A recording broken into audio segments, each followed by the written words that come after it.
The story begins with a massive explosion that destroys a building. Flames spread across the area, intensifying the chaos.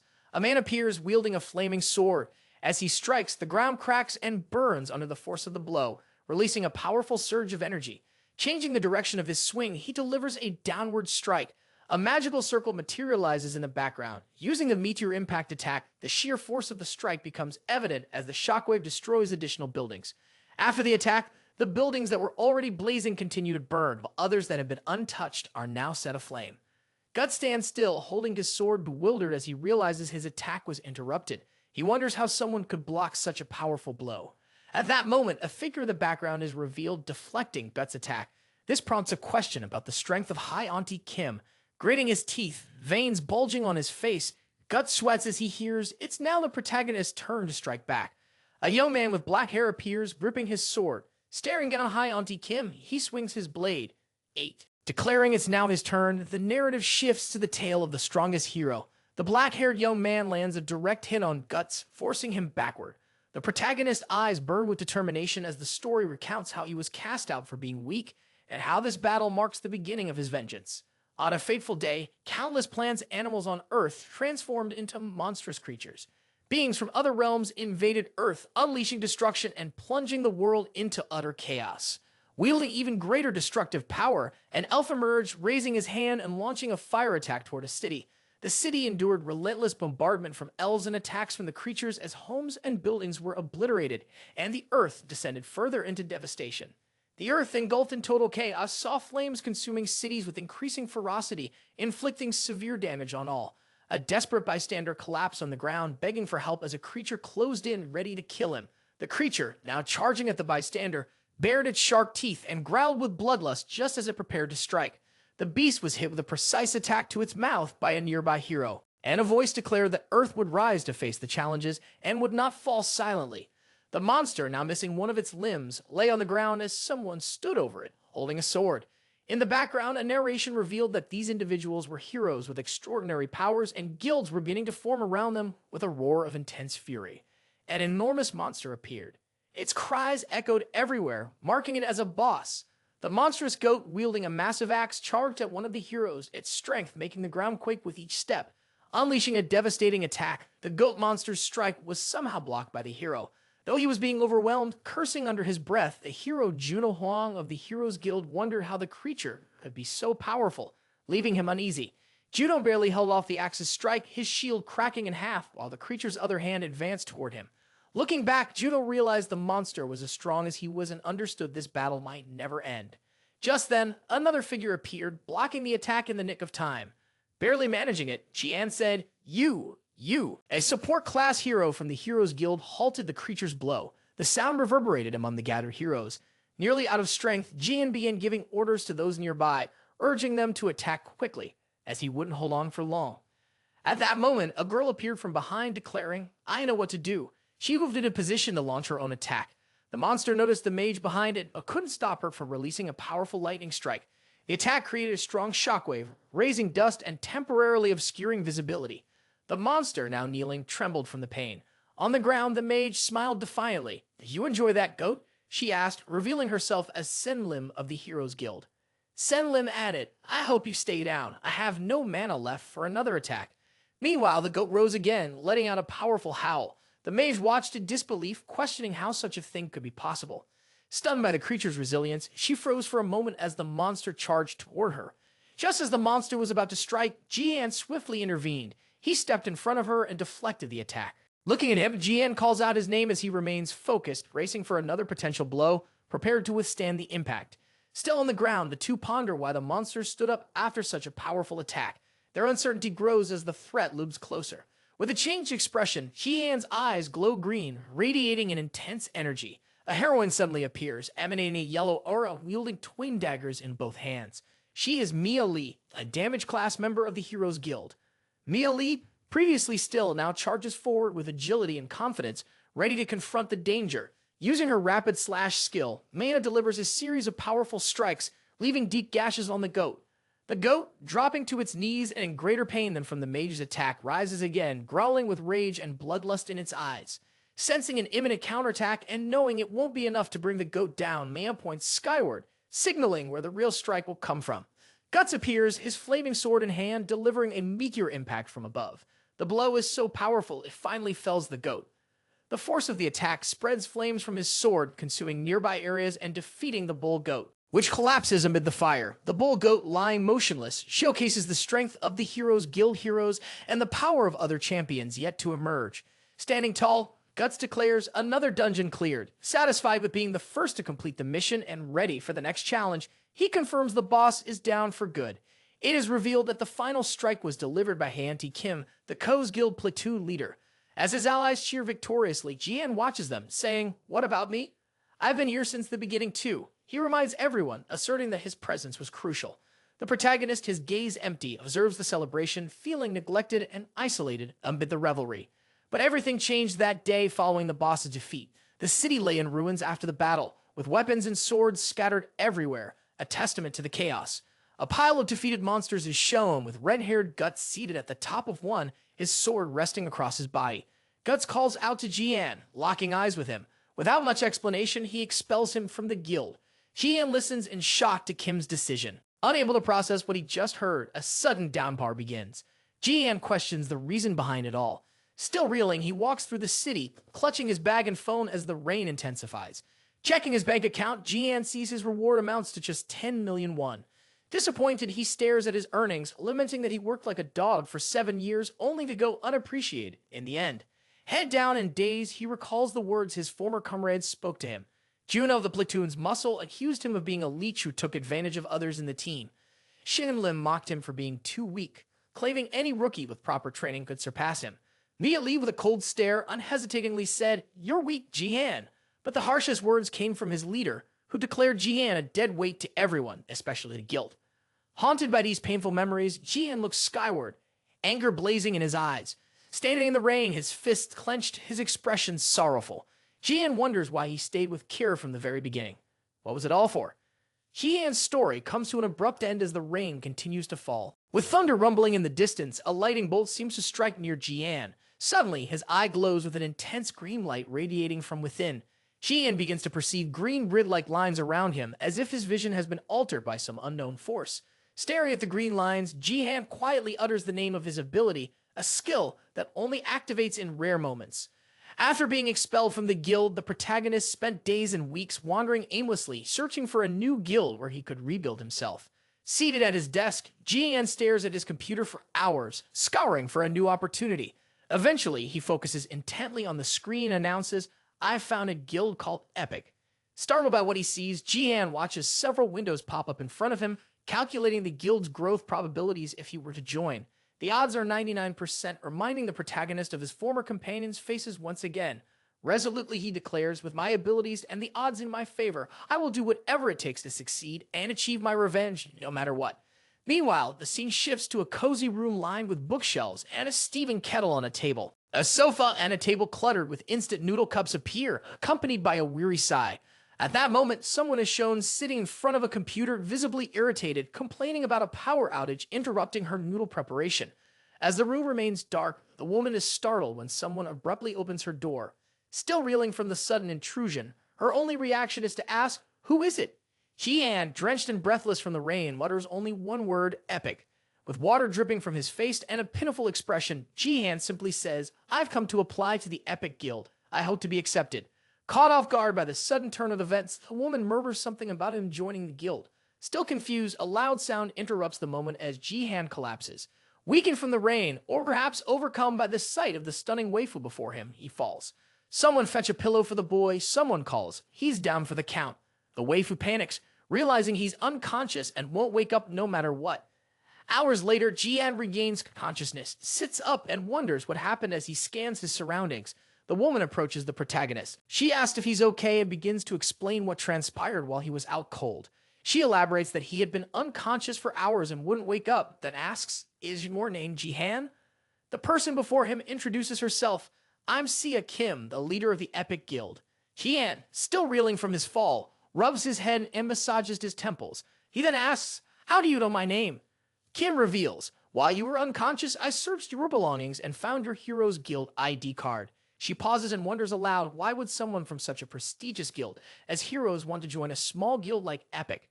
Nodding slightly, Jihan slowly rises and says, "I'll explain everything. I'll tell you how I ended up in this state." The protagonist begins recounting his story to Kim, who sips her coffee, her gaze fixed on him. With a gesture of gratitude for his openness, Kim clasps her hands together in front of her prominent features softening as she listens. Now seated with her coffee set aside, she thanks him again and says, "I'm eager to hear more about your journey and what led you here." Placing her hands under her chin, Kim expresses her understanding of his situation but questions his decision. But why join such a small guild? Jihan, stunned, is momentarily at a loss for words. He lowers his head in silence. However, he wonders if they would believe him if he revealed the truth about his mysterious and unique ability. Perceiving his hesitation, Sue gently remarks, "You must have your reasons for holding back," and offers her own story in solidarity. To this end, she removes her headphones and reveals, "I was born of a human and an elf." She identifies herself as a half-elf. The protagonist freezes at the sight of her pointed ears, only able to repeat, "You're a half-elf?" She begins recounting the events of the otherworldly invasion of Earth when the existence of different races became widely known. An elf with ketchup-stained hands is shown briefly as she explains that among the most dangerous invaders were the elves. Holding a gaming controller in her hands, she acknowledges the elven blood that courses through her veins, blood from the same elves who massacre humans. She asks Jihan, "Does what you've learned not make you fear me? Fear the elves responsible for the human slaughter?" She then asks, "Do you still wish to join Epic?" They lock eyes intensely, neither willing to look away from the other. The protagonist notices Kim's trembling hands and remarks, "If you really wanted to intimidate me, you should stop shaking like that." Jihan then stated that he had no issues with elves, pointing out that they were not so different from humans and shared many similarities. Surprised by his words, Kim immediately stopped trembling and stared at him. Astonished, she smiled and added, "Only fools would discriminate against any race in the world after the invasion of Earth." The wife, with the notable assets, blushed deeply, covering her face with her hands as tears rolled down her cheeks. It was clear she had developed feelings for the protagonist. She thanked Jihan for the conversation and promised to carefully review his application to the guild and contact him soon. After they expressed gratitude to one another, the staff resting on the table began to emit a faint glow. The light grew brighter, shining like a rare, unseen diamond, startling both of them. Kim, especially alarmed, questioned aloud what is happening with Fran as the staff began to shimmer and move on its own. Kim explained to Jihan, "This is Sylph, an elven elemental spirit that has been dormant for 12 years and has just awakened." The protagonist, baffled by her explanation, kept staring at the glowing green door. When he finally asked why it was so close to him, a sudden flash of light engulfed him like a magical flashbang. Kim panicked, running toward Jihan and yelling at Syl to stop, though she knew it was already too late. The explosion caused by the spirit damaged nearby buildings, and the shockwave reverberated throughout the area. Syl's light dispersed, illuminating everything around it before ascending to the sky, clearing the clouds and revealing an incredible view. Inside the house, Kim sat on the floor, stunned by the interaction between the spirit and Jihan. She was unable to believe the outcome. As the dust settled, Jihan began radiating a powerful and intimidating aura. Kim, still in shock, declared that Syl had made a contract with a human and began questioning why the spirit had chosen Jihan as its master. Our hero had gained a unique and rare ability of the elemental class, granting him the power to communicate with special beings and wield their abilities. In this world, heroes with unique abilities who form contracts with special beings are known as elementalists. These elementalists are rare and revered, each one a force capable of traveling entire guilds. The first introduced is Luca Harrison from England, an elementalist of mist. Next is Malisai Sofua from Sama, an elementalist of water. Finally, Abu Bakr from Egypt, an elementalist of sand. Each of these elementalists is a hero of unparalleled caliber, distinct from all others. And now, a new elemental hero has been born. Back in Kim's house, she remains on the floor following the explosion while Jihan stands holding the glowing green sphere. Behind him, the silhouettes of the other elementalists destined to appear in his journey of vengeance loom faintly. Jihan's newfound ability is revealed to be Mastery of Wind. The scene shifts to the facade of Kim's guild. Jihan, bewildered, questions what just transpired. Sitting on the sofa, Kim explains and Jihan asks, "So, you're telling me I made a contract with an elemental?" She confirms it with a nod. Kim elaborates on Syl, stating that the spirit wields the power of wind. She also mentions that Syl had a contract with her late mother and wonders why the spirit chose Jihan. After hearing her explanation, Jihan hesitates and says, "I can't accept it." "Are you asking if there's a way to break the contract?" Kim informs him again that it is impossible. Once Syl selects a master, there is no undoing the bond. She further reveals that the only way to sever the contract is through the death of the chosen master, leaving Jihan in utter shock. Jihan, overwhelmed, asks, "What should I do now?" Kim crosses her legs and replies with a teasing smile. "What you mean by that?" Standing up, she congratulates him for joining Epic and casually asks, "Have you considered applying to another guild?" The protagonist replies that he hasn't considered any other guilds and is only interested in joining Epic. Hearing this, Kim blushes and remarks, "You have excellent judgment." The waifu with those notable assets smiles and promises to help him master Sill's powers. Kim is startled by the sight before her as the protagonist eagerly says, "I just want to test my new powers as soon as possible." Thrilled, the protagonist channels a green orb in his hand and declares, "It's time to head to an MA." The term MA, it refers to specific zones filled with monsters. A blue dome is shown in the background as the explanation continues. These zones are ranked from 5 to 1. The evolved plants and monsters are categorized from weakest to strongest, with each zone featuring a monster corresponding to its rank. Kim and the protagonist head toward one of these zones to train and explore the potential of his new powers. Holding his sword and gazing upward, the protagonist announces, "We're heading to the rank 5 area located in Vin." Jihan, confident in his hacks, states, "This location is perfect for testing my abilities." While Kim looks around nervously, she asks, "Is something bothering you?" Startled, Kim sheepishly admits, "I've never trained in an MA before. I'm quite nervous." Jihan, taken aback, asks, "Why didn't you mention this earlier?" Kim confesses, "As the guild leader, it's embarrassing for me." As the two enter the monster zone, the protagonist declares, "I'll take the lead this time." With his sword in hand and Kim clutching her staff, they venture deeper into the area. They navigate through the debris left by battles between heroes and monsters.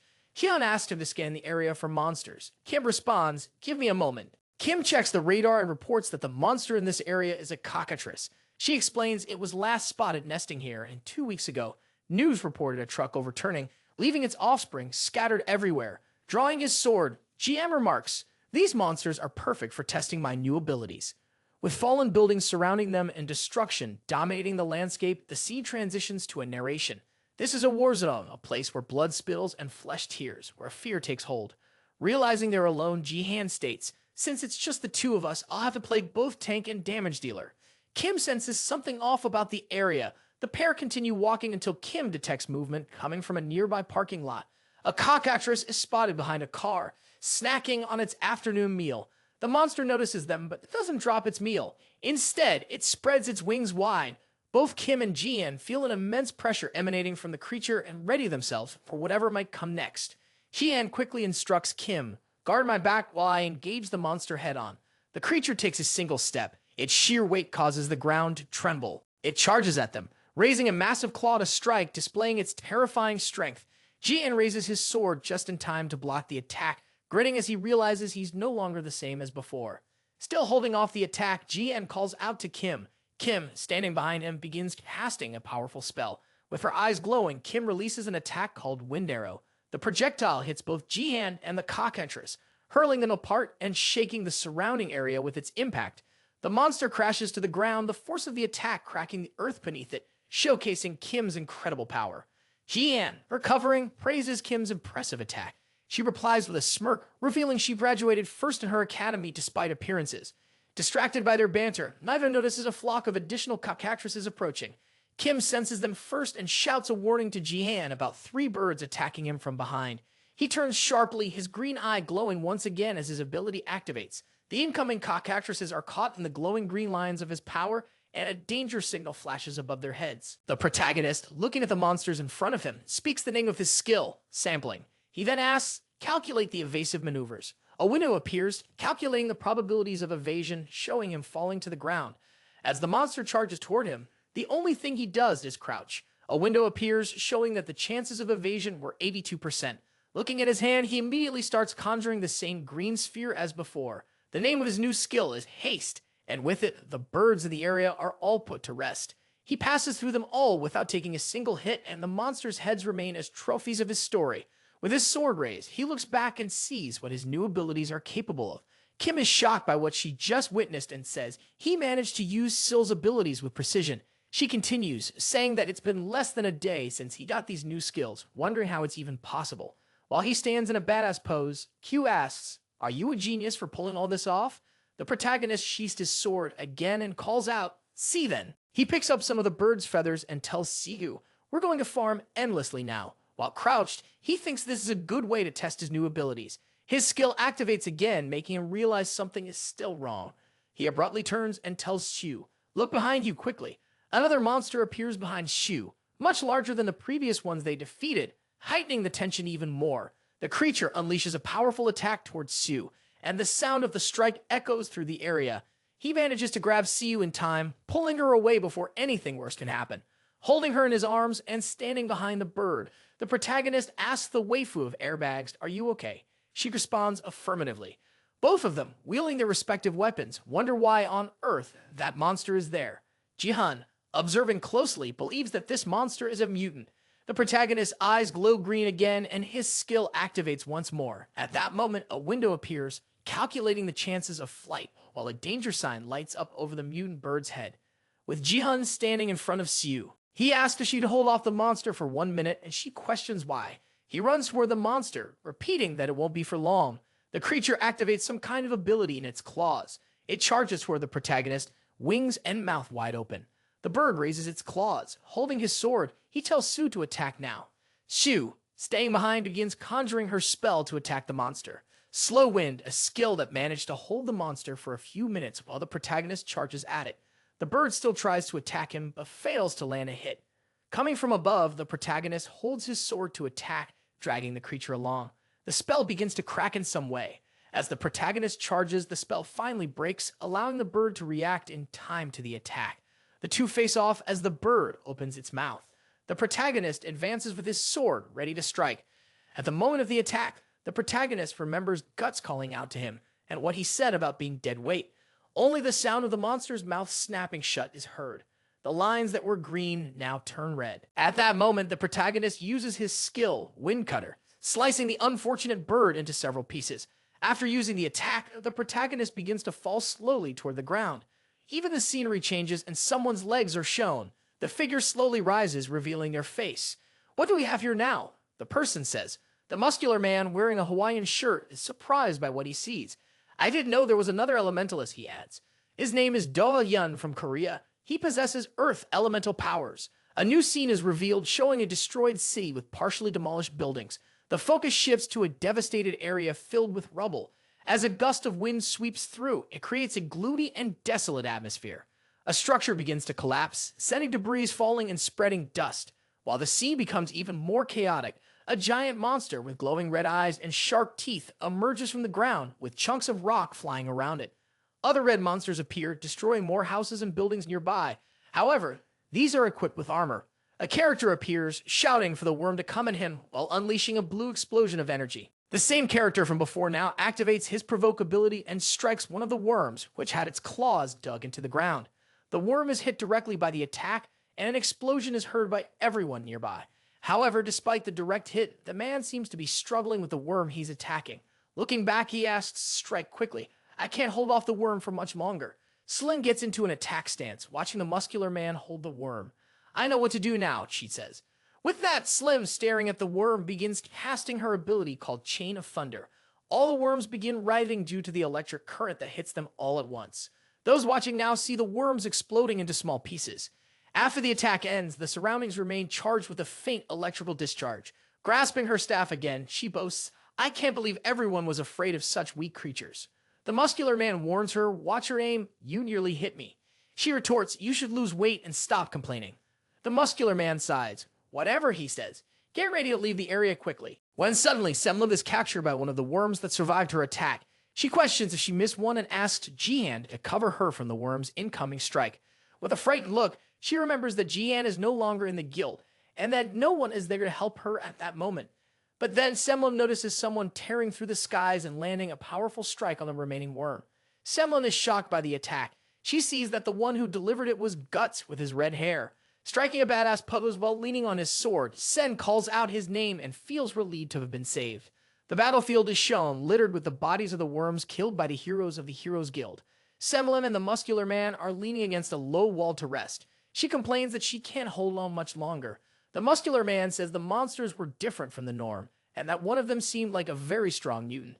Sen disagrees, saying none of those monsters were mutants or anything like that, and that they were all weak. Guts appears in front of the two and says there was nothing unusual about them.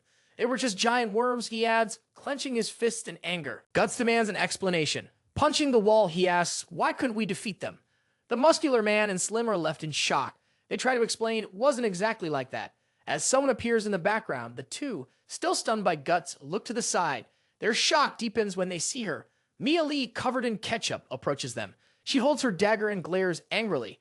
With a murderous look and ketchup stains, she declares District 2 has been cleared. Guts turns around, calling her name. He reminds her, I told you not to overdo it. With veins bulging on his forehead, Guts sternly adds, there's no one left to protect you anymore. Mia Lee stares back at him and replies, I know, and I don't need to be reminded. The muscular man says the protagonist's name, wondering what happened to him. We haven't seen him since last time. For some reason, Guts becomes angry. He throws his hands up and shouts, don't be lazy. As he storms off angrily, he adds Jihan was nothing but dead weight. We don't need someone like him in the squad. The scene shifts and the protagonist appears, radiating immense energy as he cultivates his power among the ruins. In the background, Kim is shown trembling with fear as she observes the aura and energy emanating from the protagonist. In her thoughts, she notes that the protagonist managed to defeat that mutant monster alone and wonders what kind of monster he is. He looks confident in his new abilities and gazes at the horizon with one of his eyes glowing green as always. Someone seems to be walking toward where the protagonist and the waifu are. This person questions, did the two of you really manage to kill a mutant on your own? The person gives a sinister smile while holding their backpack and adds, this must be my lucky day. The waifu with the big airbags runs toward the protagonist, seeing the sliced up flesh and asks, are you okay? Before he can say anything, Jihan collapses to the ground. The waifu rushes faster to try to help him avoid getting hurt by the fall. She sets her staff aside, cradles Jihan in her arms, and pleads with him, say something, don't leave me alone here. Shu hears Jihan calling her name, looking deeply concerned. With a smile on his face and a dead fish gaze, he says, we still need to get on with our endless farming. Disgusted by Jihan's words, Shu becomes angry with him. She drops him onto the ground, saying she thought he was injured or worse. While both of them remain on the ground, Kay asks, isn't all that meat too much for the two of us to collect? The protagonist agrees, you have a point. The guy shown earlier now appears behind them and says, I can help with that. He takes off his ski goggles and greets the waifu and the protagonist. With his eyes closed, he introduces himself.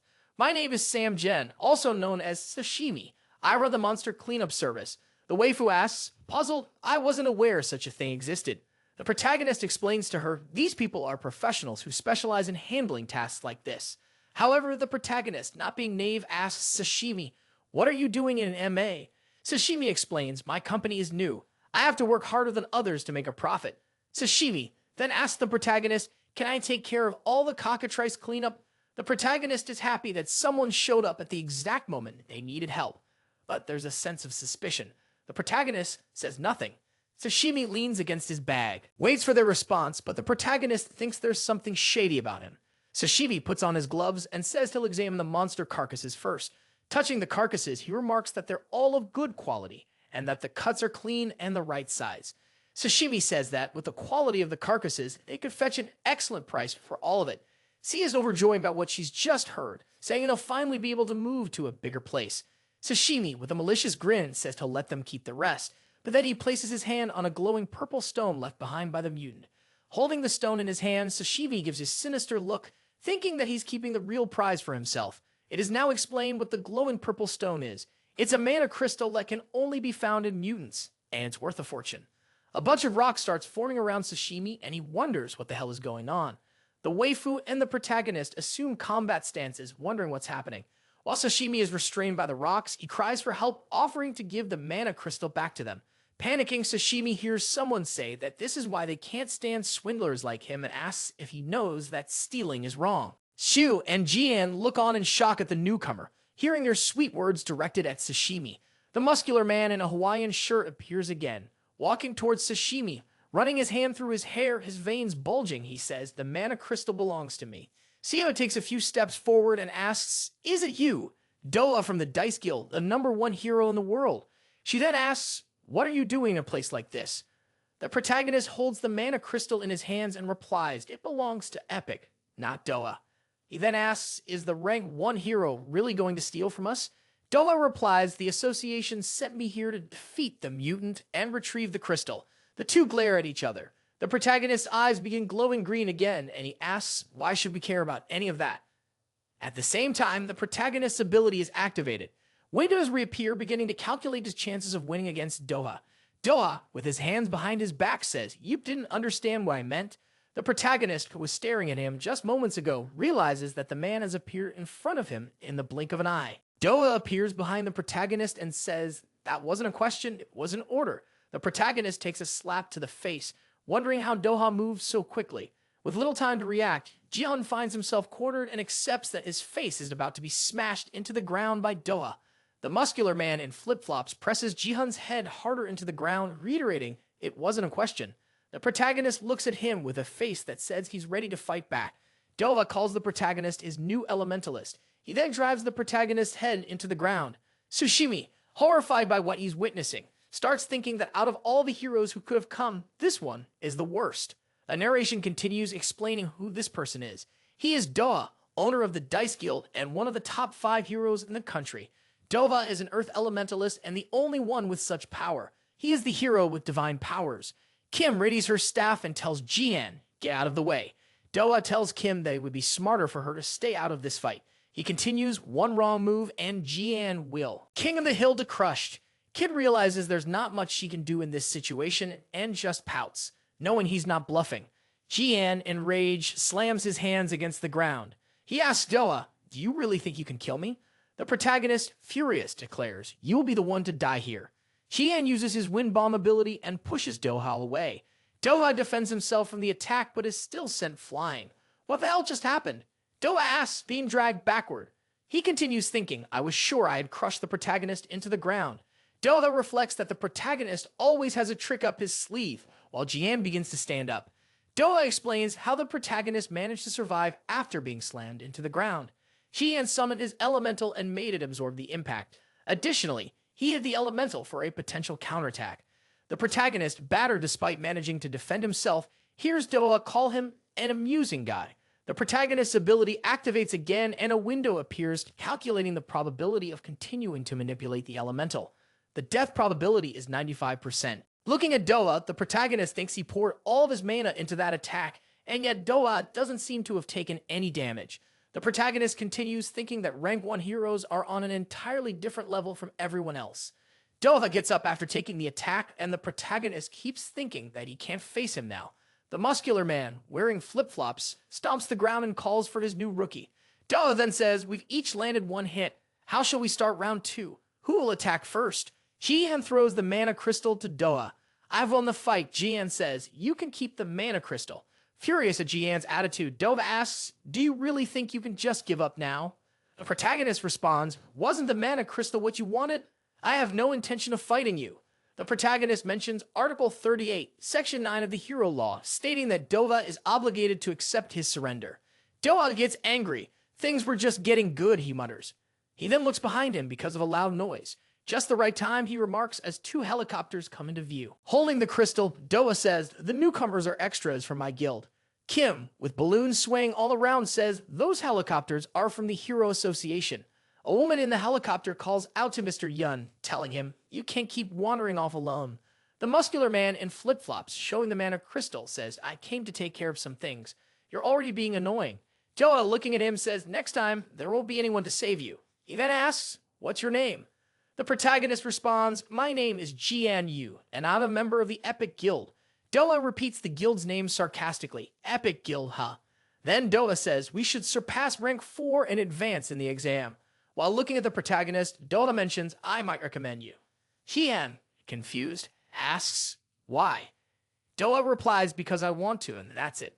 The helicopters that were there start to leave the area.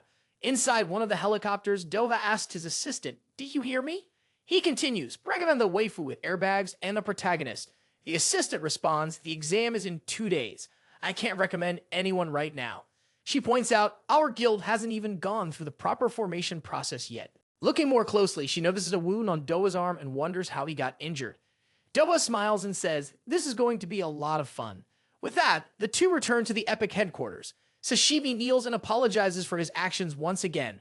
The 2 tell them to forget about the apologies and prepare to give him a beating. Sashimi begs for time and asks them to listen to him. Sashimi then mentions that he overheard their earlier conversation about taking the rank 4 exam. He points out that the exam is in 2 days and asks if they don't think it's time to buy new gear, pointing at their equipment. Sashimi says that if they show up with that jump, they're basically asking to fail. He continues saying he knows a place to upgrade their gear. If he and Kim aren't satisfied, they can beat him to a pulp. Kim and Jihan look at each other for a moment, considering the idea. They then tell Sashimi to lead the way. The scene changes to show a weapon shop.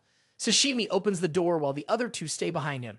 Looking around nervously, he says, "There's no one here." Kim, annoyed, asks the cleanup guy if he tricked them again. Sashimi denies it. Someone appears behind the three, asking who they are. The person says the shop isn't open today. Chuckling, they ask what they want. Someone in the background remarks that the person is a dwarf blacksmith. An explanation follows, stating that dwarves are a species known for their excellent blacksmithing skills. It's said that dwarves craft some S-rank swords, making them highly sought after by all heroes. Kim, staring at the dwarf, says, "I've never seen one in my life," and the protagonist agrees. Kim turns around and thanks Sashimi, saying, "I never thought you'd take us to dwarf blacksmiths." Sashimi used the disappearing act, and Kim starts looking for him. The axesmith insists he's not a dwarf and calls the idea ridiculous. He claims to be human and says he's lived his entire life in Korea. The two are shocked to learn he's Korean. Kim accuses him of lying, saying, "Anyone who looks like you would know you're a dwarf," and Jihan asks him to show his ID. The human dwarf asks, "Are you two an odd couple?" He shows his ID, proving he's not a dwarf. Looking closely at his ID, the two realize he's telling the truth. Jihan asks, "Are you really only 27 years old? And why does your ID photo look like you?" They think the dwarf forged the ID, and Jihan asks Siu to call the cops. The waifu gets angry, realizing they've been tricked by Sashimi again, and tells her to call the police already. The human remnant is looking at something and notices something interesting. He asks, "Can I look at the protagonist's sword for a moment?" Jihan asks, "Why my sword?" The dwarf, holding the protagonist's sword, says, "It's been a long time since I've seen a blade with such scratches." The human remnant asks, "Is the protagonist a Wind Elementalist?" Jihan asks, "How do you know that?" The dwarf replies, "Any first-class blacksmith can immediately identify a hero's class." The remnant of humanity continues, "Unfortunately, that sword wasn't strong enough to handle the power of an elemental." The dwarf asks for a moment and says, "I will craft the perfect weapon for an elemental." The dwarf adds, "I've found a sword that can withstand any type of elemental power." The sword is now in the protagonist's hand, and the dwarf reveals its name, Hainam. Kim comments, "The name is terrible for a sword." After their meeting with the dwarf, the day of the exam arrives in the blink of an eye. Someone is seen opening the door handle. The waifu with airbags and the protagonist arrive at the exam location, where many others are already present. Kim tells the protagonist there are a lot of people here. In his thoughts, the protagonist notes that it's been a long time since he took a rank 4 exam, especially after leaving the Heroes Guild. Someone behind the protagonist calls him a loser. As the protagonist walks by, some bystanders talk about his expulsion from the Heroes Guild and can't believe he's trying again. Another person says, "If I were in his shoes, I would have quit being a hero by now." Kim whispers to the protagonist, "Are they talking about you?" He simply tells her to ignore it all. Jihan remembers Doha and feels relieved, thinking that no one seems to know what happened in Bukin. He resolves to do his best. Someone commands everyone to shut up. They say everyone here is making way too much noise for people about to take a pathetic rank 4 exam. They add, "It's time for a reality check." Then, looking at someone, they state everyone present is mediocre. None of you are special. Someone approaches the protagonist very closely. This person, staring at the protagonist, says, "You're not up to standard." That person is Unibang, also known as Sign Bang. The protagonist's eyes begin to glow again as he curses Doha in his thoughts. Sukuntang asks, "Do you agree?" A window appears, calculating his chances of passing the exam. Jihan thinks Doha only recommended me to ensure I would fail. Doha is opening a cookie when someone calls out to him. His assistant appears and says, "I sent the recommendations you requested." "That was fast," he replies. However, the assistant says she came across something strange. She asks, "Why did you choose Ank Bang as an evaluator?" The scene shifts to a rank 4 exam room. A noise is heard as two people appear, one holding a sword. Sukuntang stands in the middle, waiting for the attack from 3 extras. He stares intently at each one of them. Sukuntang then states everyone here rushed at their opponent without knowing their weaknesses or having a strategy. He declares, "It's showtime," and sends all 3 attackers flying away. On top of that, he crushes their spirits, saying, "You're nothing but amateurs." The 3 extras fall, leaving only Cyan Bang standing. A window appears announcing that Group 12 has been disqualified. Three people behind a one-way mirror are shown, one of them exclaiming, "Damn." Two people are shown from behind. One of them questions, "Isn't this a bit excessive?" The woman replies, "At this rate, no one will pass." The user of a defective brain mass says, "It's no surprise. Rank 5 heroes are nothing more than ordinary citizens." His name is Hansak Kim, a rank 4 evaluator. The other person is Hyeno, also a rank 4 evaluator. He questions, "What do we report to our superiors?" A hooded man tells them, "Focus on the last group." His name is Jihan Yu, another rank 4 evaluator. Someone comments, "We'll finally get to see the Epic Guild." The user of the defective brain mass nods and says, "I know. This guy is the one Doa recommended for the exam, and everyone else here are members of the Dice Guild." Kim and the protagonist head toward the exam room, while someone remarks, "They're in for a reality check." Holding their respective weapons, the two finally enter the room. The user of the defective brain mass comments, "The protagonist looks tough, but lacks flexibility." He continues, stating that Saibang is the leader of one of the guild squads. The system appears and welcomes them to the rank 4 exam room, informing them that in the next 5 minutes, they will have the chance to fight Saibang. The only requirement to pass is that you successfully defend yourself against the evaluator or that the evaluator surrenders. The waifu with the airbags questions how two people could possibly land a hit on an evaluator. As Saibang emits an intense aura, the protagonist wonders how he managed to handle those people alone and why he doesn't even have a scratch. Jian asks Sue to cover him just like they did in the MA. Sue responds, "All right." With that, he activates his abilities and says, "This fight will be a bit tougher than the others." As the two prepare, the system appears and announces that the fight is about to begin. Sukun Tang, with little effort, delivers a kick straight to the protagonist's chest. He barely manages to block it. He says it wasn't fair since Sukun attacked as soon as the fight began. An explosion occurs in the midst of the fight. Kim, worried about Jian, is about to get a dental plan. It's a freebie. Sukun Tang's punch seems to have hit something other than Kim. Sukun Tang wonders what happened. A barrier had protected the waifu. Sukun questions how she managed to block him. Then Sukun looks to the side and realizes it wasn't her, but the protagonist. The fallen protagonist hears Sukun say that Doa's recommendation wasn't just a bad joke. Without much hesitation, Sukun delivers another kick to his chest. Sukun suddenly starts running. Holding his sword, he charges toward the protagonist. As the protagonist stands up, the two begin exchanging blows. Sukun says, "The difference in strength between us is vast. Even with a wooden sword, I can demonstrate my exceptional power." The protagonist activates his glowing eye ability and says, "I need to create some distance between us quickly." He uses the wind bomb and manages to push Sukun away. Sukun quickly does a backflip. Sukun remarks, "The protagonist is a magic type with wind abilities." That's annoying. Jian uses his disappearing ability and manages to reappear behind Saibang using his haste skill. Sukun senses the attack from behind. Meanwhile, someone begins questioning why they chose Sukun as the evaluator, noting that this decision complicates the recommendation process. The assistant replies, "This will only make things harder for Epic." Doa remarks, "Sukun is the only swordsman I know capable of cutting through wind." Then Sukun is shown with a crazed smile. He uses his skill, Rapid Attack Art, cutting whirlwind. Jian is sent flying, coughing up ketchup all over. With Sukun standing tall and the protagonist on the ground, Jian admits, "I'm not moving at the speed I want, still spitting ketchup." The protagonist thinks about how he's recovering from the fight against the mutant and Doa, and how, on top of that, his sword has started draining even more of his mana. Sukun looks at the protagonist and says, "This is the best I can do. Even with Mr. Yun recommending me, as he declares, I'll disqualify you." Just then, someone appears from behind and uses her attack. She tells Jian, "Get out of the way." Her attack manages to push Sukun away from the protagonist. After the attack, she stands in front of the protagonist, holding her staff. "I'll handle the rest," she says. She thinks she can't keep hiding behind the protagonist forever. There must be something she can do. Sukun says he doesn't have time to play with weaklings like her. Sue responds, "I'm not weak." Pulling her hair back to reveal her ears, she introduces herself. "I'm Saivu Kim, an elf." Sukun scoffs. "I already knew you were an elf." He shouts, "Can a mere mage really attack a swordsman like me?" He unleashes a flurry of attacks toward her, adding, "You're truly not worth my time." Sue closes her eyes and declares elves can follow the path of mana. With that, she evades each of Sukwin's attacks. Now it's Sue's turn. She casts her cutting wind ability. Sukwin laughs. "You're a fool if you think that will work." Then he notices another magic circle behind him. His expression hardens. "So, your simple plan was to attack from hiding?" He expresses his disappointment in her. At that moment, 2 more magic circles appear behind him. He wonders, what's going on? How can someone at rank 5 launch so many attacks? More magic circles appear. He blinks in disbelief.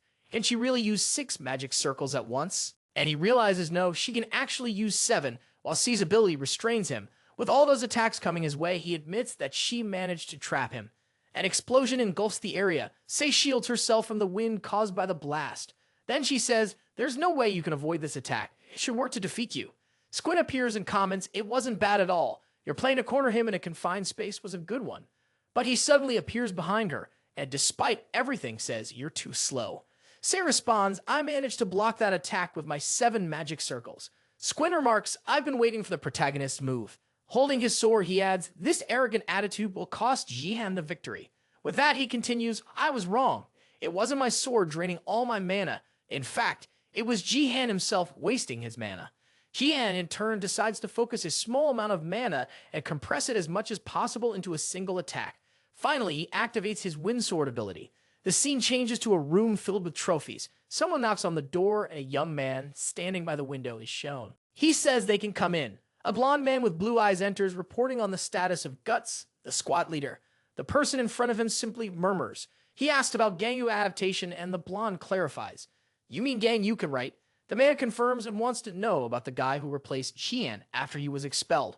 The man is introduced, Jang Park, the owner of the Kiro's Guild. The blonde says that so far there have been some instabilities, but they are adapting. The boss states that Jihan Yu will soon surpass the protagonist. Shocked, the blonde says he has something to report. He continues saying that Jian advanced in the rank 4 exam. The boss asks, what did that trash protagonist do? And recalls how he barely got a recommendation for the exam. The blonde explains that apparently it was Dova who recommended him. The boss asks again, in disbelief, what did you just say? The scene shifts back to the fight between Jihan and Saibang. Jihan stands tall, looking down at Suquin. Meanwhile, Suquin, beaten and battered, stares back at him. Suquin asks, how did someone like Jian manage to get a recommendation from Mr. Yin? Then Suquin concedes, saying, it's fine. Jian won. He adds that Mr. Yun forgot to mention the protagonist is just an elementalist. The scene shifts again. The pair remarks that they can finally rest a bit.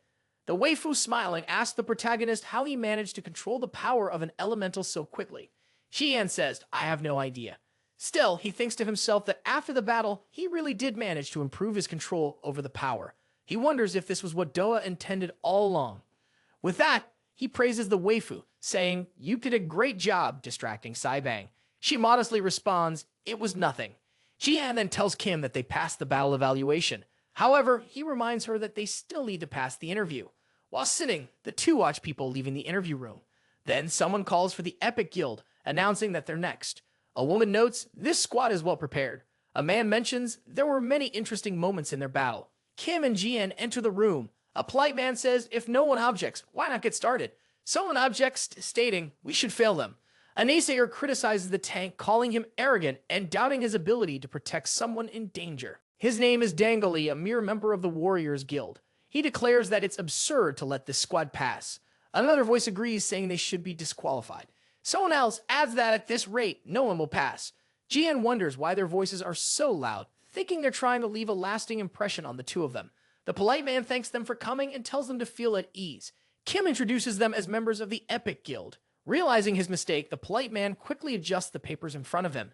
He remarks that they were the only ones to win their battle, calling it impressive. You sarcastically say it was nothing but pure luck, and Kim plays along, thanking him. The dark-haired man says that since the two were the only ones who defeated the evaluator, there's no need to intervene. The ugly duckling asks Kim if she can even see with her hair in the way and suggests she tuck it behind her ears. Kim agrees and pushes her hair back. The guys are surprised and exclaim, look at what's right in front of us. The ugly duckling changes the atmosphere of the room and declares, I'm an elf. Licking his lips, he says he thought she was a pure-blood elf and apologizes. The dark-haired man calls out the ugly duckling, saying his attitude is horrible and rude. The ugly duckling apologizes again, saying it's a bad habit of his, and asks Mr. Protagonist to stop glaring in like that. Kim tells Jihan that it's fine. Jihan sighs, thinking that this isn't the main issue right now. The ugly duckling asks if they can proceed with the interview. Before anything else, the protagonist comments that the ugly duckling wanted this exact reaction from the two of them. The interviewer asked if Kim's father truly works at an institution in Kyoto researching monsters, and Kim confirms it. She continues by stating that Epic successfully defeated the mutant cockatrice. According to her father's findings, the answer is yes. The interviewer remarks that for a new guild with only 2 members, they've achieved incredible feats. Meanwhile, the ugly duckling calls out to Kim. He says that in his 10 years as a hero, he's never seen a half-elf form a guild. He then states he has only one question for her. The question is, if a group of elves invaded Korea, what would she do? Kim is startled by the question. In shock, she responds by asking if the ugly duckling can stop dragging this out already. The ugly duckling, taken aback, asks, what? Finally, Jihan stands up and asks, is mocking people part of the Warriors Guild's process? Yu interjects saying the real goal from the start wasn't to assess their qualifications, but to make rude comments about the guild leader. The other 2 interviewers are shocked at what's unfolding in the room. The ugly duckling retorts, I can ask whatever questions I want since I'm the interviewer. The dark-haired man asks the 2 to stop. At first, the protagonist says, if the ugly duckling continues to insult our guild like this, the 2 of you might as well give up your chances of passing. The others ask them to calm down, saying, this isn't the time or place to start a fight. Kim feels disheartened and says, we're doomed. The scene shifts to the exterior of Epic's headquarters. The waifu with the big airbags is drinking some juice. The protagonist approaches, apologizing for causing them to fail the exam. Kim tells him, it's fine. Thank you for what you did during the interview. She goes on to say, no one has ever defended me like that in similar situations. The protagonist asks, are you okay with how things went? And why do you keep refreshing the page? She explains that she's just curious, and the protagonist apologizes again. Kim says the website is about to release the results. She announces that the squad advancing to rank 4 is. The 2 look at each other, questioning what they're seeing. The interviewer appears and asks why he did what he did. They ask if he's certain about it, and the ugly duckling says yes, apologizing for the earlier commotion. He admits he went too far with the 2, but says it was because he was curious. Tossing an apple in the air, he says the name Epic. He wonders how far the 2 of them will go. In his thoughts, he calls the protagonist and Kim arrogant brats. He continues thinking that he wants to see them climb the ranks. The 2 sitting in front of the PC wonder how they passed. Meanwhile, the ugly duckling, still in his thoughts, vows to ruin their lives. Kim and Jian are left questioning how they passed. Rank 2 area, Pao City. A high-speed bus is shown. A group of people with signs and journalists await the bus. Someone is seen stepping off the bus. Someone says that Hyandi, the leader of the Kiro's Guild squad, has arrived and asks Mr. Kim to look toward the journalists. Someone shouted their love for Guts, while the security guards try to hold them back, telling them to keep their distance. Guts, with his fake charm cranked to the max, said that such behavior wasn't necessary. He thanked the people gathered there today and asked them to watch from behind the line for their own safety. As Guts' squad entered the MA, other people called him a knight and wished him and his squad good luck. Guts placed one of his feet inside the MA. Once inside, he complained that the worms outside were making his ears bleed with all the noise. The muscular member of the squad mentioned that there were more people than the last time, and Guts asked how they knew their location every time. Someone behind Guts asked if he noticed the girl standing by the entrance. That person said he almost threw up at the sight of her. He was introduced. His name was Gang Yu Kim. Gang Yu then asked, what kind of girls do you like? Guts responded, attractive ones. Gang Yu grinned. I'll call some pretty girls. Come with me to the club. Smlim, standing right next to them, told him to stop saying such nonsense. Gang Yu suggested, Smlim, you should come along too. She shot him a look. You really think I would? He persuades her, saying that several models want to meet her and she falls for it. She says she'll invite her handsome friends too. Gang Yu thinks to himself how easy it is to manipulate them, and with a little push, they're all in his hands. However, when he looks at Via Lee, he realizes it's different with her.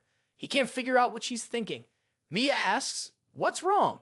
He averts his gaze, saying, it's nothing. In his thoughts, he decides he'll need to keep a closer watch on her. Guts hears a footstep and turns around.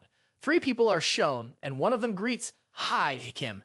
The person in front says, it's been a while since I last saw Gutson in M.A. Kim replies, it's been a few months since the last time. The man asks about the other member. Guts asks, who?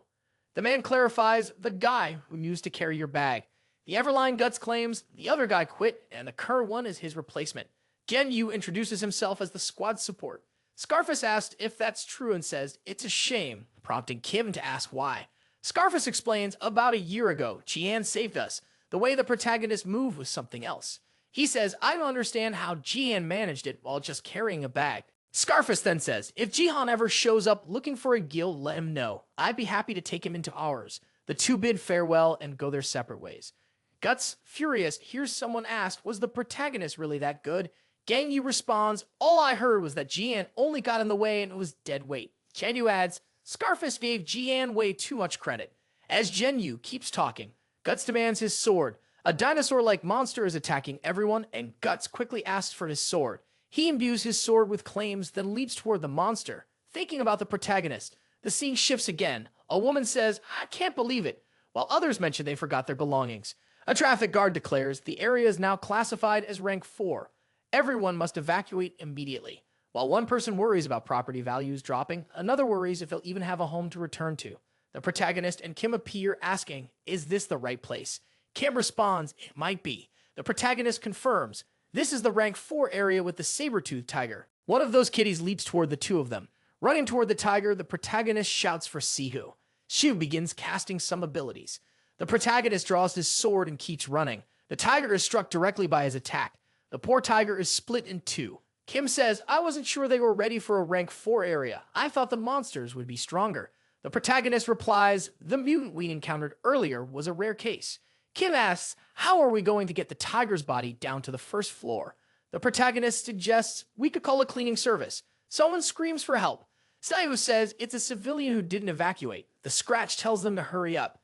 However, the protagonist finds that voice familiar, as if it belongs to someone he knows. Appearing beside them, the protagonist says, "We are heroes from the Epic Guild. Is everything all right?" Sashivi shows up pleading, "Save me from the kitten." Kim recognizes him and says, "It's the cleanup guy." The kittens are now all eternally resting. Sayu remarks how lucky it is to find him here. This must be destiny. She asks if he, and Sashivi responds that he just needed to use the bathroom and didn't know they were going to close the area. Jihan says, "I'll let it slide this time since Sashimi got us good equipment." He adds, "Let's see who comments that I'm so kind-hearted." With that, the protagonist asks, "Why doesn't Sashimi officially join our guild as the cleanup guy?" Sashimi asks, "Why does it have to be me?" The protagonist explains, "Despite the unfortunate incident, I still trust you." Sashimi reassures them, "You can leave all the bodies to me." He runs toward the building, repeating, "You can leave all the bodies to me." Seer asks, "Are you going to trick us again?" The protagonist reassures her, "He won't. We need his work regardless." With that, he suggests, "Let's leave since everything is settled." Suddenly, someone appears, yelling, "Heroes, stop killing innocent creatures. Stop the cruelty against creatures." The person continues, "Creatures deserve respect. They are living beings just like everyone else." They shout even louder, "Respect to all life." Siu asks, "Are these people part of an activist group?" Jihan answers, "They belong to the APC." He explains that they're an organization advocating for the coexistence of monsters and humans. As the two discuss, they note how protests around the MA areas have been increasing lately. Siu asks if Jihan agrees with this ideology, and he firmly responds, "No way," calling it ridiculous. Even after seeing heroes being killed by the monsters they defend, he questions if they'd still stand by their argument. A security guard says they can't enter this area. A bystander tells them to hurry up and save their friends, the creatures. The guard says they managed to break through the barrier. The bystanders exclaim, "Here come the heroes. Don't let them escape." Siu and Jihan find themselves surrounded by activists. Jihan wonders what these people are doing. A crazed protester yells, asking everyone to look at the creatures. She continues, questioning how heroes can be so cruel. Another protester apologizes to the creature and says, "How can heroes call themselves saviors? They look more like murderers." The protagonist doesn't understand the civilian's frustration and wonders if the association will help with this issue. Doha appears and demands that they move out of the way. He says, if everyone is done with their business with that kid, the protagonist turns around and asks, "Who the hell are you?" Doha sarcastically responds, "Me?" He then says he's the guy the protagonist hates the most. Doha uses his skill to create a giant wall of earth. He smirks at the protagonist and asks, "So what now?" After creating the massive wall, Doha stands silently, observing everyone present. Someone calls him Earth Dragon. Others call him a clown. In the West, he's known as the Earthquake Man. Doha releases a small amount of his power and declares, "I prefer to be called Bad Boy." One of the bystanders, terrified, exclaims, "The bad boy Doha," while another asks, "What's the rank 1 hero doing here?" Jihan mutters, "Why this guy again? He loves showing up out of nowhere." He wonders if Doha doesn't have anything better to do. Doha then tells everyone to leave quickly and orders them to go to hell. Doha calls out for something and an explosion occurs. This time, a dragon appears beside him. Jihan, alarmed, wonders what it is and says, "Is that really elemental?" The dragon is introduced as Moo, a terror elemental. Doha commands the dragon to restrain the people present. Earth and whips lash out toward the bystanders. All of the protesters are ensnared by the whips. One by one, they are lifted into the air. Jihan then urges Siu to leave quickly. But someone says a certified hero can't just run away like that. Sue complains we can't leave. Jihan reflects on how absurd Doha's level is since he managed to capture all the protesters without injuring anyone. Doha, in turn, apologizes for making the two wait. He continues saying, I heard from some people that Jihan and Sia passed the rank exam. At the same time, Jihan reflects on how he faced that monster. After his thoughts, Jihan thanks Doha and says, you placed a merciful evaluator. Doha, laughing, says, Bang is intense, but he's actually a good guy. The protagonist questions the intense part, pointing out that Bang almost killed both of them. Doha, however, explains that he knew enduring that would make them stronger. Because of this, Doha wonders between the two of them, who is stronger. Jihan asks, did Doha come here to challenge me? A voice interrupts, are you Doha? Bystanders murmur, what is Doha doing in a rank 4 area and with that group?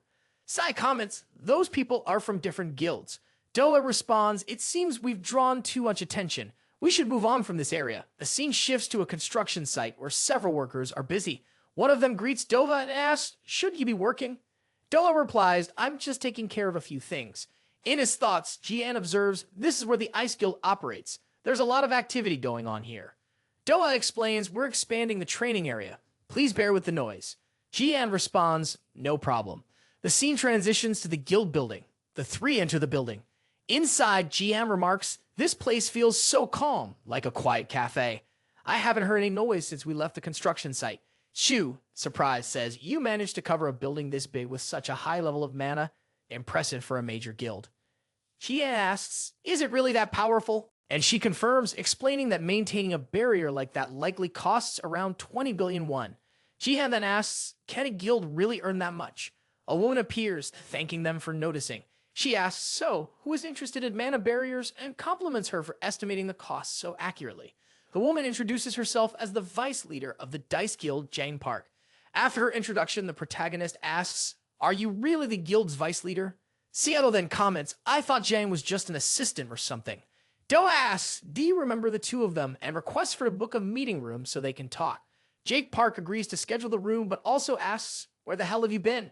You've missed all your commitments. Doha asks, who do you think you are? Pinching the guild master, to which Jang responds, if you want respect, you should stop acting like a child. Jihan remarks, the two of you are making more noise than the construction outside. After the argument between Doha and his assistant, the protagonist and Seo follow him to the meeting room.